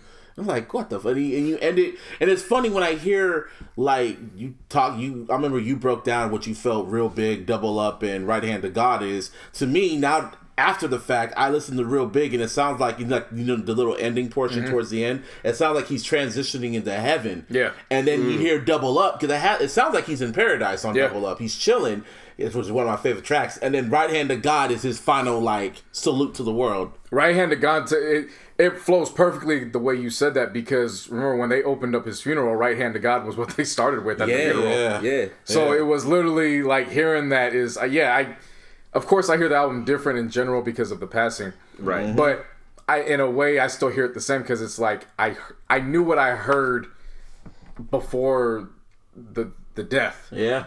And then to hear it afterwards, it was just like, nah, this is I knew what was going on. Yeah. It's like when we first heard it, it's like, oh shit, Victory Lap, that's a slap. Yeah. Track 2, that's a slap. Yeah. Last time I checked, come on now. Hov was supposed to be on You know that. what I mean? That's the craziest part. And E40 was actually supposed to be on Grinding on My Life. Yeah. You know what I mean? And, like, and then it makes me wonder how long happened. he held on to the track, because this was like years in the making. He had been holding on to tracks as far as 2012, if I'm not mistaken. Yeah. Like there was tracks that were just held on to. Mm-hmm. I remember he was supposed to call the marathon series. Victory Lap was supposed to be the third one. Yeah, it was supposed to be the marathon cover, and then he took out the marathon and called it Victory Lap. Yeah. But yeah, man, rest in peace, Nip. Your legacy's contained. You are a legend. Yeah. Depending on what some whack ass niggas thinks. We keep that 100. And take out a 0. Coming in at number 10. We had an argument about this, but hey, number 10, J. Cole. 2014, Forest Hill Drive. When I said it was a slow year in 2014, J. Cole came out of nowhere. Well, not out of nowhere. He gave like a 2-week notice. It was at the end of the year, too. At the end of the year, and showed up at fans' houses playing the album and shit. Yeah, I'm rolling up to your house. Huh? Yeah, look outside. Yeah. Huge ass buster. I'm out here. With the album in his hand. Right. Wanna listen? I'm one of the fans that was highly disappointed with Born Sinner. Yeah. Sorry, Cole fans. So, again. Coming off of Born Sinner, going into this, I did have some questions and concerns. And then, of course, he released Be Free, which was the single that he ended up performing. I forgot which night show. David Letterman. Yeah. So he did that. He did that after the album came out. I remember that. It was before the album came out. Because he didn't perform no tracks. He performed this because of the whole Mike Brown shit. And then the album drops and I realized, oh shit, this is a continue. He just continued it. And then, like, it's it's just smooth. It's the soundtrack to his life. Yeah. That's what he called it. It literally is a soundtrack to his life. And I remember when he literally broke down the album in interviews and I saw his documentary of the whole tour and shit, I was listening to it with an open ears and I'm like, this is like a soundtrack to his life. And then literally everything was just breaking down and I was like, this is his best work. This was I felt Friday Night Lights should have been his debut. This was his classic. 2014 Forest Hills Drive is his classic. I mean, Tale of Two Cities. Question. Oh yeah. Like this was him mastering what many of us felt was his Achilles, was the hooks. Yeah. Like this, like he was floating through these goddamn hooks, and I'm like, bro, who are you? What kind of shit is that? What is this right now?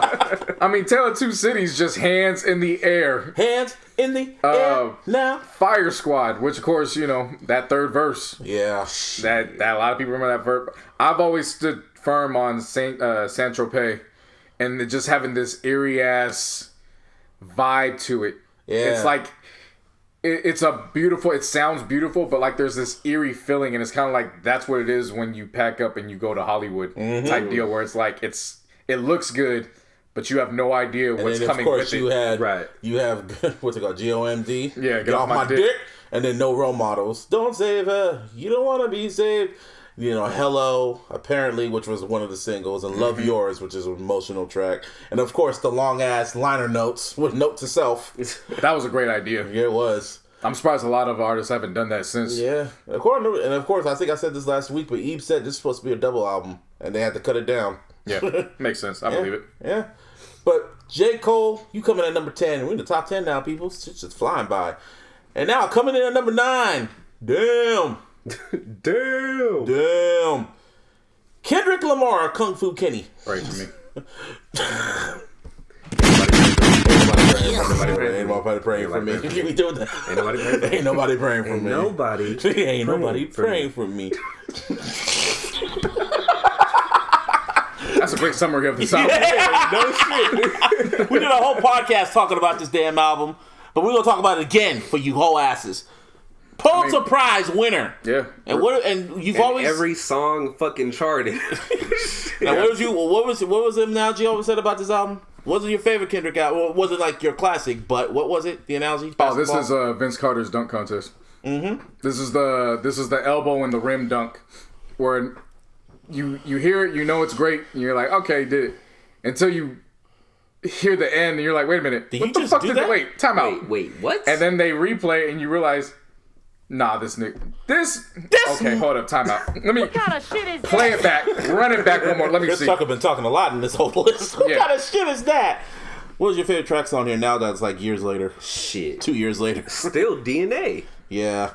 Is that that point now when I watch NBA games and the shot clock's going down and it's like 5, 4. This is my heritage. I have a new appreciation for Triple X. Same here. Like now that I've had time to actually have it sit, I have a new appreciation for that. My favorite is Feel and Fear. Feel and Fear and Pride, Humble, the whole fucking album. I mean, seriously, you can go track for track. Like, this shit knocks. And then when you get down to God, it's like, that's just one of the smoothest fucking tracks that I've ever heard from Kendrick. I was like, whoa. What do God feel like? Yeah. And the fact that Duckworth, Ninth Wonder just got busy. Oh, yes. That nigga was just, he was like, look what I can do. Yeah. He's like, 1 beat, 2 beat, 3 beat, 4. He's like, he goes, hey, psst, psst. Keep rapping. Rhapsody and GQ ain't using this. Here. Just keep rapping. He's like, that shit you're doing, just ignore what I'm doing. Just keep telling the story. Just keep telling the story. I'm just pushing buttons. Shit. But what can we say about this album that we haven't said already? It won a fucking Pulitzer Prize. That's a feat in itself. This was his 4th album. What the fuck, Kendrick? We'll see you later. Coming in at number 8, the debut project from Frank Ocean, Nostalgia Ultra. Mm-hmm. I remember I was on a forum, and this is when Odd Future was really popping off, and I wasn't really into them. I was like, man, y'all some weirdos. I didn't really care until someone just went like, oh no, this is guy. It was like Frank Ocean. He's part of Odd Future, and I'm like, all right, I'll give him a chance. It said it was one of the best R&B projects. I heard Strawberry Swing, and it was a Coldplay record, and I was like, oh my god. Then you heard Novocaine, and I was like, wow. And then We All Try, and then Songs for Women, Love Crimes, There Will Be Tears, Swim Good. American Wedding, man, well, I don't know what else to say about that than Nature Feels. This was a mixtape which should have been an album. That's how I feel about Nostalgia Ultra. We all know the story on why it wasn't an album. Because Def Jam was fucking with him. Yeah. You gotta remember, so he had been on Def Jam for a while. He was a songwriter. He was a songwriter. He had done a lot of shit with James Fauntleroy. He had a whole different sound before this that he identified it wasn't him. Yeah. Like they were trying to paint him into this Wasn't bubble. he another name? Didn't he have another name? He had another alias. Frank Ocean. He had another alias. I'm sure he did. I forgot who he was. Well, go on. I know what you're talking about because he released that fucking the Johnny. project. Fuck. Oh, whatever. Go on. Yeah. So, yeah, Def Jam kept fucking with him, and so he's like, "Oh, you know what? Then fine, you two could play that." So then he got in touch with Tyler, and because remember he wasn't a founder. Like, no, he people wasn't. who don't know, two members that aren't recognized, but they were founders. It's Vince Staples and Casey Veggies. They were two of the founders with Tyler with Odd Future. Vince Staples was just the hype man. Yeah, yeah. So then here comes Frank. And somehow, some way, they were able to get something accomplished in a partnership. Mm-hmm. And he takes this project that Def Jam had been placed on hold, and he just drops it for free. And it just starts everything. And Def Jam can't say anything because there was some loophole technicality about the records not being exclusive to them. It was sample clearances, and also he didn't clear the samples. It was for free. He's not making money off of it. Yeah. And not only that, this one mixtape got him into a studio with Jay-Z and Beyonce, and he ended up on Watch the Throne. He ended up writing for fucking Beyonce, and he ended up on Magna Carta Holy Grail, all within 1 year. We got one of Joe Budden's greatest response records to his exes on Novocaine. Yeah, with Novocaine. Yeah, like this was a great project. Like I can still listen to this now, and then like this was a great project. Yeah, really great project. No issues with it at all. Nostalgia Ultra, Frank Ocean. Great. Now, number 7, the final chapter. I was can't believe there's a story within this list. Elevator music. The elevator music. Now, if y'all don't know what we meant, it's a concept list. What we meant with elevator music was that what happened. What is it? 2013. It don't matter. Everybody knows. Yeah, he got his ass whooped in the elevator. The whole Solange, and when Solange found out that he had cheated on B and beat his ass. But it ain't allegedly. Like that's it happened. Yeah, and after that moment, when you saw the picture, all the seeds were planted for them albums, for Seat at the Table, Lemonade, and then 444. Kill Jay-Z. That was a great. Yeah, that's how he opened it up. And then, of course, this was like Beetlejuice. The story of OJ was a Beetlejuice to OJ Simpson because now he's back. And it's also a haunting song for Aubrey because, you know, you even hear it. You had Smile, which was one of my favorite records. That was vintage Hove. Frank Ocean again on Caught Their Eyes. The title track, well, Hove responded to everything, 444. Family Feud was just great. Oh yeah, the beat was fire. Like the beat was so simple, but it was so still soulful and cinematic. The fact that Beyonce had her vocals all over it, and then just how he opens it, Super Bowl gold. Yeah, Super Bowl gold. It was and also No ID. I forgot. No ID was all over this album. Mm-hmm. This is Kanye's mentor, and he let the story begin. He had Bam with Damian Marley. Moonlight was one of my favorite. Marcy Me, how he rapped on that record is still just amazing to me. And how it was like he didn't write none of that shit and he rapped that shit. And then of course Legacy with the Donny Hathaway sample. This whole album, man, in my opinion, I feel it's number 3 on Hove's best work. It's Reasonable Doubt, Blueprint, 444. And that's how I look at it. That's his top 3 to me. This 444 is Hove's best work. One of Hove's best work of this decade. So shout out to Hove. Number 6. I remember when this album dropped. Yeah, number 6. This is another game changer. They just said it wasn't a classic when it dropped. I don't forget people. They said this album was not a classic. Number 6, we got Frank Ocean with Channel Orange.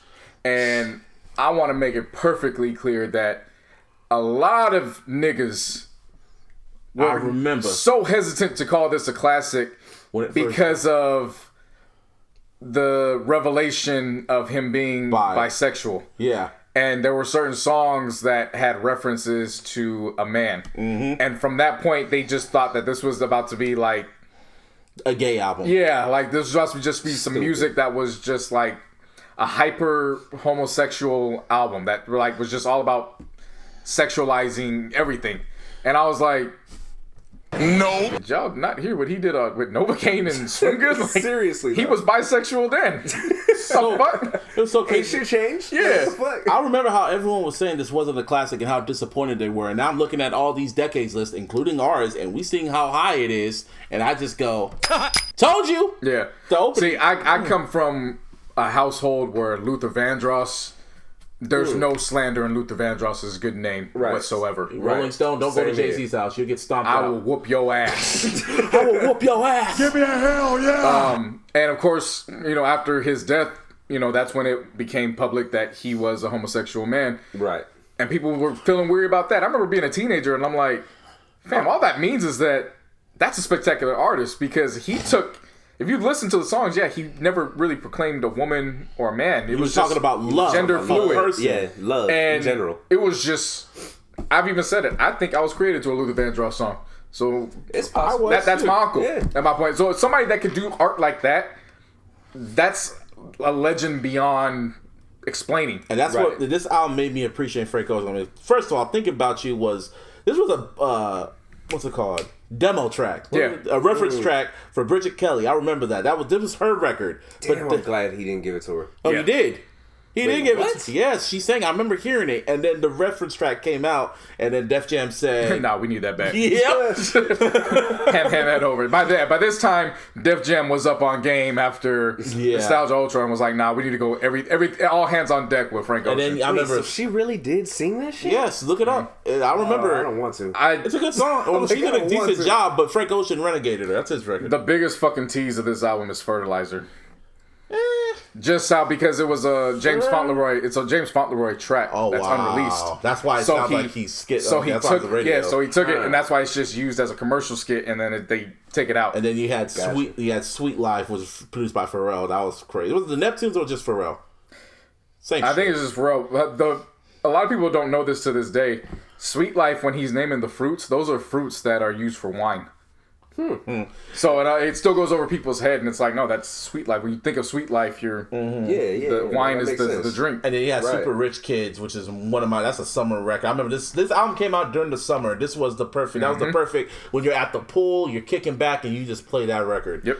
Then crack, and then of course crack rock. But of course the magnum opus record. Pyramids. Yeah. I love both versions. The video should have been better, but it's a 10-minute song, and it should be longer. Oh my god, both versions. The song should still be going as we speak right now. Yes. Like as we're talking right now, should have went the whole decade. It should be an 8-year song. Still going. Yeah. It should just like how Kanye was doing software updates on his fucking albums. There should be updates of the beat switching. Yeah. Of the beat just switching. Yeah. So Pink Matter, which had Andre 3000, but Bad Religion. Like you can't skip Bad Religion. Oh, of course, Bad Religion is the fucking song, because again, people were, oh my god, he's talking about gay and all that. Yeah. Bad Religion is so beautifully done because it doesn't matter who you're in love with gender wise. Well, At some point, everybody can relate to getting your heart broken. To not only that, but just being in love with somebody who doesn't love you back. Yeah. Like that's just a generic record for everybody to feel and understand. Pink Matter was gonna feature Outkast, but Andre took Big Boy. No. Yeah. But great record. Forrest Gump, I just changed boy to girl. That's all you That's all I changed. Like this is for me, it's like singing songs that women make. Like you just change the gender. It's not a big fucking deal. Not gonna turn gay, man. Shit. But anyway, Frank Ocean, round of applause. Yeah. Channel Orange, that is most definitely a classic. Love it.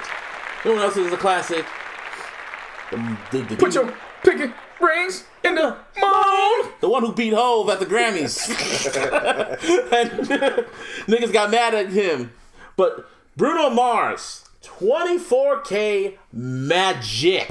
Everybody knows me, man. You know how I get down when it comes to New Jack Swing. Of course. You know how I get down. So when I heard 24 Karat Magic, I was like, oh, this nigga doing New Jack Swing. All right, cool. Let's see what else he does for the album. And then Chunky plays, and I'm like, oh, New Jack Swing. Oh, all right, bet. Let's go. God. All right, Okay, I'm in. it's happening. Yeah. I'm in. Everybody stay calm. Yeah. Everybody... And I've been waiting, How baby. happy I was to hear a New Jack Swing influenced album in the 2000s. In this case, the 2010s. But just in this new millennium, just to hear that. Oh, I was so happy. Yes, that was great. Come on. Perm, that's what I like. Versace on the floor, straight up and down, calling on my lovelies. Finesse. Both versions. Fuck it, with Cardi or not. Yeah. Too good to say goodbye, and that's how I felt. I'm like, you saying goodbye already? Because there was only 9 songs. I'm like, no, get your ass back here. Get your ass back here now. Now!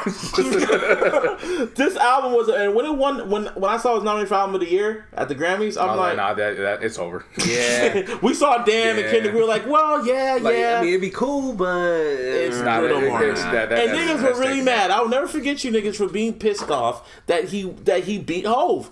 And I was like, no, because that sound's been happening before. 24K Magic, 9 songs. This is his Thriller. And once again, I said it before with the Push. This dude did not miss, bro. Not once. Not one fucking track was wasted. Now, speaking of a track that wasn't wasted, this is how we got introduced to Abel. Number 4. The Weeknd with House of Balloons. House of Balloons. I'll never forget this. Shouts out to my youngin, Levon. Levon sent me a message and just said, bruh, I don't know what I've been listening to for the last 3 hours. I just know I have to share it with somebody. And damn, I have to share it with somebody. And he's like, he goes, I don't know what I'm listening to, but just listen to it. And I'm like, all right. What the fuck you about to send me some? Yeah, I'm like, okay. What the fuck is this? And then High for This started. The way it opened. And immediately I was like, nah, for real, what the fuck did this nigga just send me? And from there, it was just... You heard the Aaliyah sample on What You Need. And then, I mean, you get to The Morning, but Wicked Games. Oh my God! Fam, I got the Wicked Games, and I was like, nah, hold up, time out. What the fuck is this? Yeah. What the fuck is this? Like when City of Heart found out, how come no one told me how good this cheese is? Yeah. Slap the shit out of him. It went from what is this to who is this? How is this? Why is this? How? When did this happen? Why, Sway? Yeah. How, Sway? And what was so crazy about this album is that he didn't put his face nowhere. This is when The Weeknd was mysterious. Yeah. Ooh. When he created the new style of the covers that he used. With the balloons and shit like well, that. not just that. It's, The Weeknd, then the title, and then actually having the tracks on the cover. Yes. This album was just... That's how I got introduced to him. Because I remember Drake's the one that introduced me to him. That introduced the record. I remember he put up a link on his Twitter. And I was like, ooh. Coming Down, Loft Music, and then The Knowing. And then the fact that this led into... This wasn't on no label. I remember I listened to this album and I was pissed off at myself because I was like, I need to pay this man some money. I'm listening to this for free. What the fuck? Who are you? And he was like, I'll just wait a few more months. I'm going to give you some more shit. Yeah. Then Thursday came out. And then a few months after that, fucking Echoes of Silence came out with the Dirty Diana fucking cover, which was really fucking good. And I was... That shit is DD, too. He called it DD. It shit was like right in your face. Yeah. And then he called it the trilogy. But then when we all talk about the trilogy, like House of Balloons... Echoes of Silence and Thursday, they're cool. But ain't nothing touching House of Balloons. Nah. This was a game changer. And what was even crazy, like, he didn't even announce it. It came out of nowhere. Mm-hmm. Him and Frank Ocean dropped that same year. Weeknd and Frank... And it was just like... Wow. Yeah. Weeknd, man. And now look at him now. See that smile on his face? Yep. See that smile on his face? See that mustache? He looks Mexican, bro. Still cocaine I'm claiming influence. him. But you know how I said at the beginning of the decade? Cocaine and a mustache. He's got to be Mexican. He was mysterious in the beginning of the he's mysterious in the beginning of the decade. Then you see the cover art and he's got the big old smile on his face like the Joker. I mean, you go even deeper when you go to the notes. I mean, he starts off with Elangelo and Los the Maestro, and then he ends with London on the track. Shit. Like, if that ain't the epitome of going from opposite spectrums, right? I don't know what I don't know what it is. But now, people, we are in the top 3. These are the albums of the decade. This is a fact. You ain't gonna debate us. This is a motherfucking fact. So if you don't like it, make your own damn list and we're gonna tell you what's wrong. Because ours is a fact. Oh my God! Oh, yeah. Like I said before, these were the only 3 albums in order out of all 100 where all of us were like, okay, what's next? We're good. Yeah. So number 4. Yeah. Literally. Like, there was no argument. Like, when me and JC would talk on the phone, we was like, who's your top 3? that person, and that person. Yeah. Because I don't see no one else beating this album. Nah. Number 3. Who wants to go? Good Kid, Mad City. I guess Kendrick Lamar. Man, the album that changed, the first classic of our generation. Yeah. That's what this was. This was the first official classic of the new generation of rappers. I remember putting a good bunch of people onto Section 80. And then a lot of those people hitting me up because they were let down with his verse on Take Care. Yeah. So it was kind of like one of those things where it's like, I mean, it's one verse, but y'all heard Section 80, so I mean, you should be looking forward to Good Kid, Mad City. An album or one verse? And he was doing a whole bunch of be features. real about that. He did a whole bunch of features leading up to the album. Yeah. And he only released, swimming pools? And Well, before that, remember the Recipe was what came out first. Yeah, I remember that. And so, everybody was hyped about that because they filmed the video. Schoolboy Q was hyping it up. Like, he performed at Coachella with Dre. And then the track list drops and it's not there. We're like, where's the album? Okay. And the video never came out. And remember, this is at a time where if songs weren't on the album, you would get pissed because we weren't giving albums the time to hear what it was. We're just like, nah, you can put our favorite song on. What are you doing? Then I remember when Backseat Freestyle dropped and everyone was pissed off calling it trash. But then what changed everything? The Heart Part 3. When he dropped that shit and it just felt like a trailer. Oh, it was, but that Heart Part 3 came out when the album already leaked, and that's when people started. I remember on Twitter, everyone was just like, "What kind of shit is that?" In a good way. Yeah. Everyone was kind of just shocked. Did you get the wrong one? No, everyone was just shocked I got you. because this was very, very, very good. Every track, and then it just realized, because I remember when I first heard the album, because I didn't really look at the fucking cover art, I was like, this is playing like a movie. What is going on here? I tried to look at the cover, and it said, a film by Kendrick Lamar. Short film by Kendrick Lamar. And I was like, motherfucker. I don't know where to start, because now I've listened to this album so many times, it's like... Lord God. Yeah. You start off in the middle like it fucking starts. Lord God, I come to you a sinner. And then it opens with Serene. And I remember I was like, Serene, aka Master Stone. I just remember that happening, just hearing that, and then just those vocals in the background. Ooh. And I remember listening to it and closing my eyes, and you know how you have that sky view where it kind of spins in a circle, but they do it in like a free or a crosswalk section. So it kind of spins around a crosswalk. Everything connects. Yeah. That's how I remember just visualizing it, and I was like, this is all gonna connect in a way that's different at some point. Based off what I heard from Section 80. Yeah. Right? So being familiar with that. It was a prequel. And then he starts talking about, Shireen. And then the way he constructs it, it's like it's literally a story, and it's so visual of what he was talking about. And I was like, I see all of this. And then when it stops, when he's saying his homie's about to jump him, I literally see it freeze frames, and it just rewinds, and then he goes into the voicemail with his mom. For me, I see it different. I see it happen, and then his mom calls, and as she's talking, the view of him getting his ass whooped is happening as she's talking and leaving the voice message. That makes sense. Yeah. So then what happens is after it's done and she hangs up, that same angle I was talking about when I closed my eyes of that crosswalk, it's now over him in the crosswalk, and it goes to black, and then that's when Bitch Don't Kill My Vibe happens, and Bitch Don't Kill My Vibe is like the credits. Opening credits. Yeah, opening credits. And when I see visualize Bitch Don't Kill My Vibe, you know part where he's laid out on the fucking concrete? Visualize that as earlier that day, and he's just on his bed, and he wakes up, and he's getting up, getting ready for his day. Yep. And then when Bitch Don't Kill My Vibe ends, that's when they come pick him up. House. Yep. And then the rest of the story. That's when it starts. Spoiler alert. Yeah. Anytime you make art that you can break down in that aspect. Yeah. He literally broke this down. Everything was visual. Art of Pure Pressure, Money Trees. Stop at Money Trees.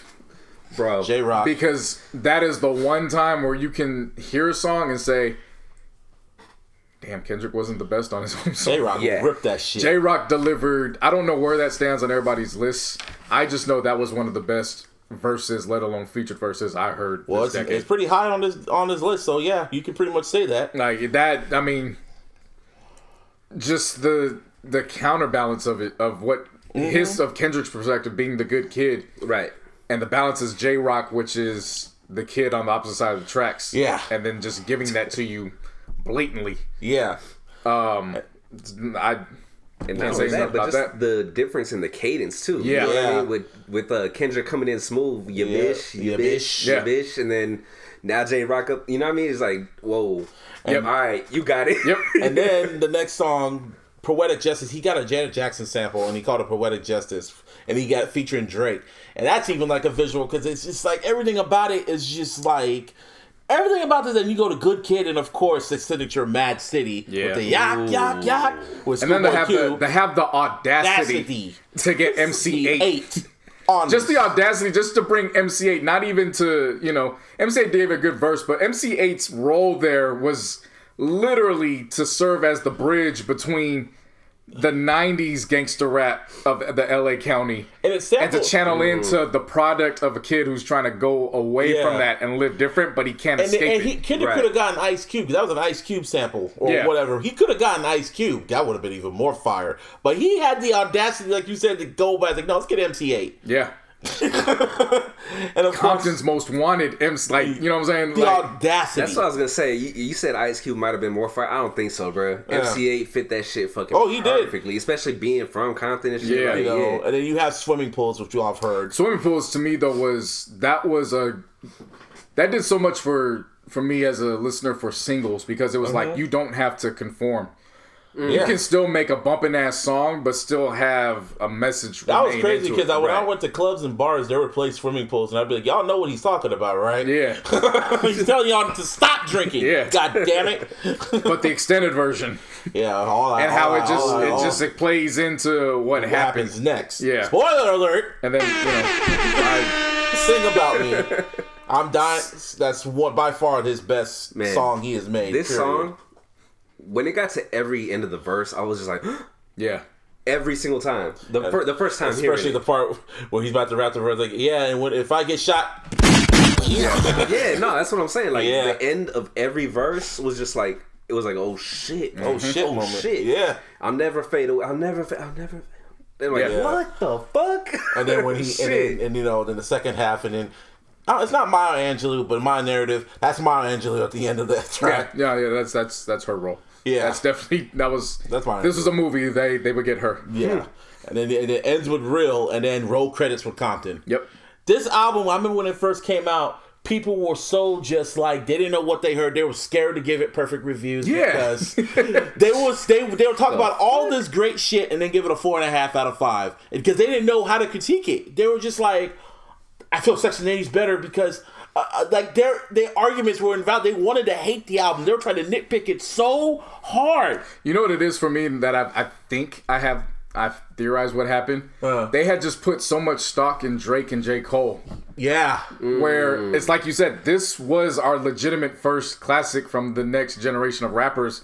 So to put all that stock in those two, but out of nowhere, those two aren't the ones to deliver it. Yeah, it's Kendrick, a dude from Compton, California. West Side. The politics of the block era. It was That's when that's politics. We'll get to that when we get to the other one.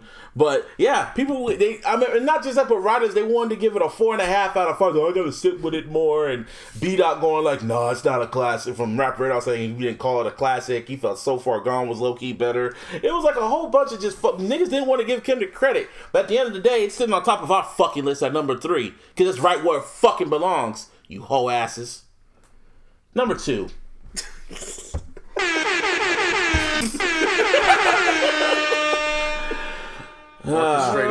Orchestrated madness. Well, like Isaiah called it, Oscar bait. This is just orchestrated madness. Can we talk about Good Fridays first? Yeah. Good Friday. See, Kanye was on his little hiatus. I mean, might as well list it now and then go into it. Well, yeah. It's My Beautiful Dark Twisted Fantasy. At number 2. MBTDF. That part. Huh? Well, that part. That part. That's what people call it online because they don't want to spell it all out. Because it was supposed to be Good Ass Job, but Kanye was like, no.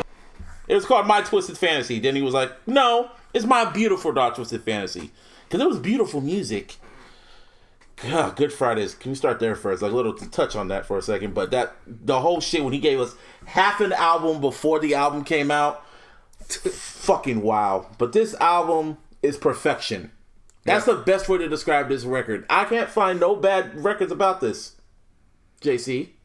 From the time it opens up with Nicki The irony of that, just open it up with Nicki, but her fitting perfectly. Honestly, had he used Nicki as a narrator throughout this, I wouldn't have been mad. I thought that's what was gonna happen when I first heard it. What I thought was gonna happen, where she was gonna kind of narrate the whole album. Made a lot of sense, actually. Yeah, how her voice just matched perfectly with the mood of everything. Dark Fantasy is his best intro to me. Gorgeous with Cudi and Raekwon was him speaking so much real shit. Power, what can we say? We already know Power. Shit. All of the lights. MJ gone. My nigga dead. Monster, of course, is Monster. You can talk about the effects of what it is now, but I'm talking about in the context. In the context of the album, it was Nicki's coming out party. Yeah. So Appalled, I will always stand firm in that So Appalled is the rare record where you have that many rappers on there, and I can pick out 4 bars from each of those verses. Shot high. That's I'm just so outrageous. Man. I wore my heart on my sleeve. If God had an iPhone, I'd be on his playlist. Like, yes. What? Then fuck arrogant ass nigga. I fuck with it. And then the whole verse on there, man. That was Monster and Soul Party was supposed to be on Watch the Throne, by the way, people. And then Kanye leaked it, and Hov was like, "What kind of shit is that?" Push. I mean, it's the second part of the first 4 bars, but the arrogant drug dealer I become CNN said I'd be dead by 21. And then kind of just like it's kind of like just a laugh at him, just like I'm still here, motherfucker. I like how he ended his verse. So I hold you all. Yeah. One hand in the air if you don't really care. Devil in a New Dress. We already talked Rick about Ross at his best. Runaway. What can we say? Blame Game. Lost in the World. And then it ends with See Me Now. In the bonus track, it's like the perfect ending. See Me Now is the perfect ending to that album. I just like Who Will Survive in America. Yeah, of course, but it's like an alternate ending. It's like credits. But this was hard because it was My Beautiful Dark Twisted Fantasy at number 2. Because I was like, because there's only one. There can only be one album of the decade. I wasn't hard for me. Oh shit! It was hard for me, but then it was like Vader. It's like search your feelings. You know it had to be true. Number 1, the album of the decade for the iLLogical sense. Well, no, it is the album of the decade. Just period. Fuck you, niggas. I don't care how everybody else feels. This is the number 1 album for the iLLogical Sense podcast, and will remain the number 1 album for the world. No questions asked. There's nothing you can do to change our minds, so don't even waste time. You bitch ass niggas. Kendrick Lamar to Pimp a Butterfly. A butterfly. Shit. When he ended Good Kid, Mad City, and he finished the tour, and he took a break, that was refreshing to me because it was like, okay, now he's a rapper. Because remember, he dropped Good Kid, Mad City a year after Section 80, so there really wasn't that much time in between. He was preparing for Good Kid, Mad City for like all his life, so he already had tracks in the stash ready to go. This one I was appreciative because he went and lived life for a little bit. Got some experiences that he could bring back and then write about them. And then he dropped I, and it was like the vast majority that didn't want to crown Good Kid, Mad City a classic. They capitalized on I as like, see, we know it because now he's just remember when that he's just rapper now. He's getting lazy. Now he's just relying on the sample. Remember how we had how we had the post ready to go when we were at Go There? Yeah, we had to say because it's dropping at midnight, so you get the post ready and you just get it ready. I remember all you gotta do is drop the link and post it, so we get the hits. Yep, good times.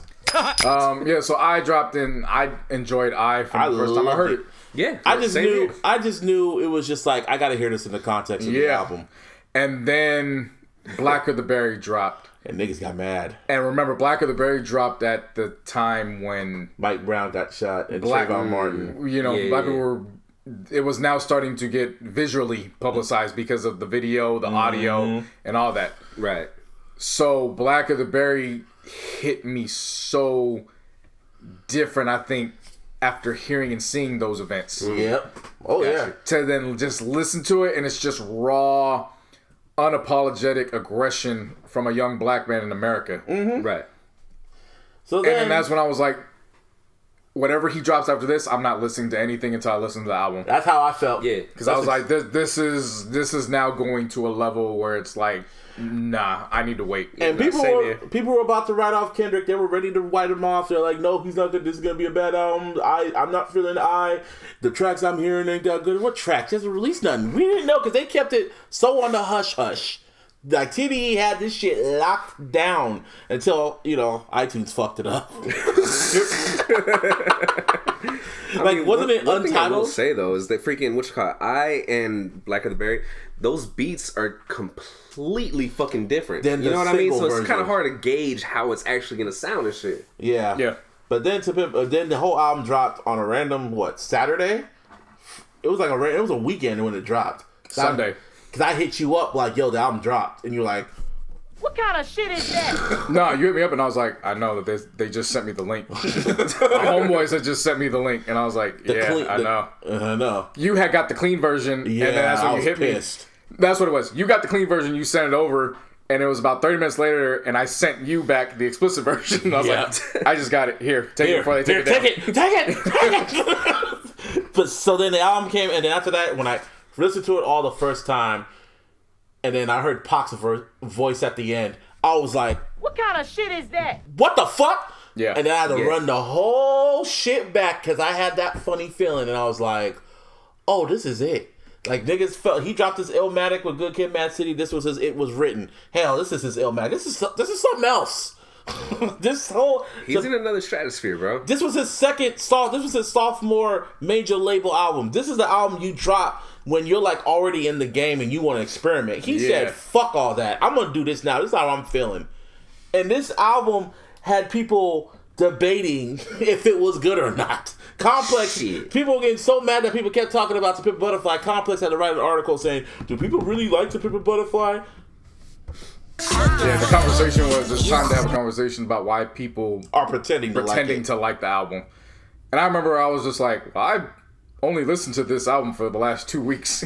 I haven't listened to anything else in these last 2 weeks. It was such a wave of people praising this album. When they got to the end of the year list, it got to the point where Rolling Stone just said flat out, yeah, it was like us. Yeah, we know who number one is. It's Kendrick. Yeah. Everyone else we could debate about. So many albums tried to come out, they kept trying to say, oh, that's better than Pimp a Butterfly. Oh, Lemonade dropped. No. Oh, Adele dropped. That's better than Pimp a Butterfly. No. They try to get, Drake dropped. That's better. No. Audacity tried to say Dirty Sprite 2 was better than this. No. I was just like, I can't dance. I don't know what's going on in your household. Wow. This was Keep a difficult. This was a wow. difficult listen for me because it's too jazzy, and it was just like how. Yeah, it was a bunch of people that couldn't twerk to it. Yeah, like women who couldn't twerk to it were just absolutely turned off, and I was like, ain't y'all the same women that be on Twitter saying you can't find a good man? You wonder why. It's like, and it's like how they tried to. I couldn't listen to the album. It didn't affect me. Kendrick, and it was like it was hard. It was difficult for me to listen to. How was this difficult? How, Sway? When Kendrick was literally holding your hand throughout the entire album lyrically with the poem, everything connected. You just had to sit and think and think. Just let it play out. It's one album that you can't put it on shuffle. I know people that listen to the album on shuffle. I'm like, how the fuck can you listen to this album on shuffle? And what's even crazier about the album is that he had all of Death Row on here. The main players. He had Dre, he had Snoop, and he had Pac on here. Yeah. and if the conversation didn't get cool, he would have had Prince on the shit too. Complexion. Yeah. Yep. To Pimp a Butterfly is a fucking masterpiece. To give credit where it's definitely most due, because we just named the Death Row Trio. None of them rapped. I mean, you could say Snoop rapped, but it was more of a vocalization. Yeah. There's one rapper on here. And it's Rhapsody. Yeah. Yeah. And that was a proud moment because, again, I had been listening to Rhapsody since 2011. So for people to stop and be like, wait, who's that? Mm-hmm. That was dope to see in real time. Yeah. It was like, okay, because remember a couple years before she had just dropped She Got Game. Mm-hmm. So a lot of people had missed that. Uh-huh. So that was dope to see people then go back and give her a chance just based off of that. Yeah. To Pimp a Butterfly got submitted to the Library of Congress. It got him a meeting at the White House with Obama. Obama picked How Much a Dollar Cost as one of his best tracks of the year, of that year on his playlist. This album he should have won a album of the year at the Grammys, but they gave it to fucking Taylor Swift. That's why she lost her fucking masters. For me, this is the album, and I'm not taking anything away from Damn. I felt like Damn got the Pulitzer because they dropped the ball with this and didn't reward this as the Pulitzer. So it's kind of the makeup one. We'll give it to them. I'm not mad at them giving it to Damn, but when you just compare these two albums, like, there really is no comparison. There's not a comparison. No comparison. There really isn't. It's not. And it's crazy too that people say there's no replay value on these shits. And it's like, bro, have you listened to King Kunta? Have you listened to, I don't know, All Right? It took almost a year for Busby to figure out, wait, These Walls is a double entendre? And I was like, yeah, you didn't catch it? Oh, come on, No, I bro. knew that from jump. I knew that. It didn't take me 2 years to figure that out. I knew that. No, you just told me that a while ago. It wasn't These Walls. It was probably something else. But whatever the But case. like I'm saying though, man, the replay value is fucking there. If you can't replay this shit, you got issues. Some things I have to stay away from seriously. this album. I have to physically stay away. Not physically, but I got to stay away. My ears have to stay away. I can't just play one track. I got to play it from the very top to the very end. You fucked up every personal record that everybody makes if they don't include great mixing to go along with it. Because when that nigga said, if these bottles could talk, clink. Yeah. Bro, clink. It's literally, it's fucking perfect. Yeah. Like, It seriously, goes right into in my opinion, this shit is fucking a masterpiece. Perfection. I mean, Yeah. like 2.0. I said, the blacker the berry, but then the counterbalance to that, which ended up becoming the song of Black Lives Matter. It was all right. It was all right. Yeah. We gonna be all right. And then, of course, Kunta Groove Session, which he said was gonna be annual, but you lied. But it's cool. It's all cool, Kendrick. I'm not mad at it. I'm not mad either. I was there. I don't know about you people, but we were there. I don't know about you, Martine. No. But, man. What else was to say? But Kendrick Lamar, he might drop an album on Christmas. Who knows? Shit. But Kendrick Lamar and Kanye West have three of the best albums of the decade. Debate your mama, and she'll tell you to go sit in the corner. This is episode 163 of the iLLogical Sense Pod. 163, right? Yeah. 163. 163 of the iLLogical Sense Podcast. This is the last podcast of the year. We have to give you this list to break it down so there will be no fucking confusion. You can always follow us on the Twitter. Oh yeah, shout out to Mr. Fab. I let him. He shouted out. Didn't shout it out, but I let him know that he's on the other half of Son of a Pimp 2 on the other half of Our Year 50. So shout out to him. Whoa. So, yeah, follow us on the Twitter at Mr. Busby 4 lowercase 08. You can follow the podcast at iLLogical SP. You can always follow us on the Facebook and, of course, on the Instagram. Yep. Yeah. Yeah. Yeah, it's end of the year. Hell yeah! Yeah, seriously, we've been doing too many of these days. It's end of the year. Give me a hell yeah! And on all social medias, you can hit me, JC No Huts. That time, end of the year playlist. It's out there. End of the year playlist. Put that on all that's shuffle. there. Put that on shuffle. Happy holidays to everybody. Happy New Year, Martine. See, you gotta hit the ding. I don't know when to go. All right, there we go. You can follow me at all my social media at Beats Be Killing Them and search your digital streaming platforms. Venomous spelled VNMS and stream that shit because I like money. Ooh, yeah. On the And title. it's free on y'all, so you know what I mean? Just stream the shit. Yeah, man. Thank you. We had a short podcast last week. This is a long podcast this week. We had to break it down and go in depth. So, yeah, Well, that that's being it. said, y'all be safe out there. We about to see Star Wars this week. Nyaga! But for real, be safe. Enjoy y'all families For real. during this time. And everybody get ready. New decade. New decade. We don't know what's going to come, man. And We're if going y'all to be still here. listening right now, thank you. Yep. For real. Thanks for listening, every single one of y'all. All over the world, Craig! Yeah. And in India. And Africa. And in the United Kingdom, Canada, all that shit. Anyway, we out! Peace.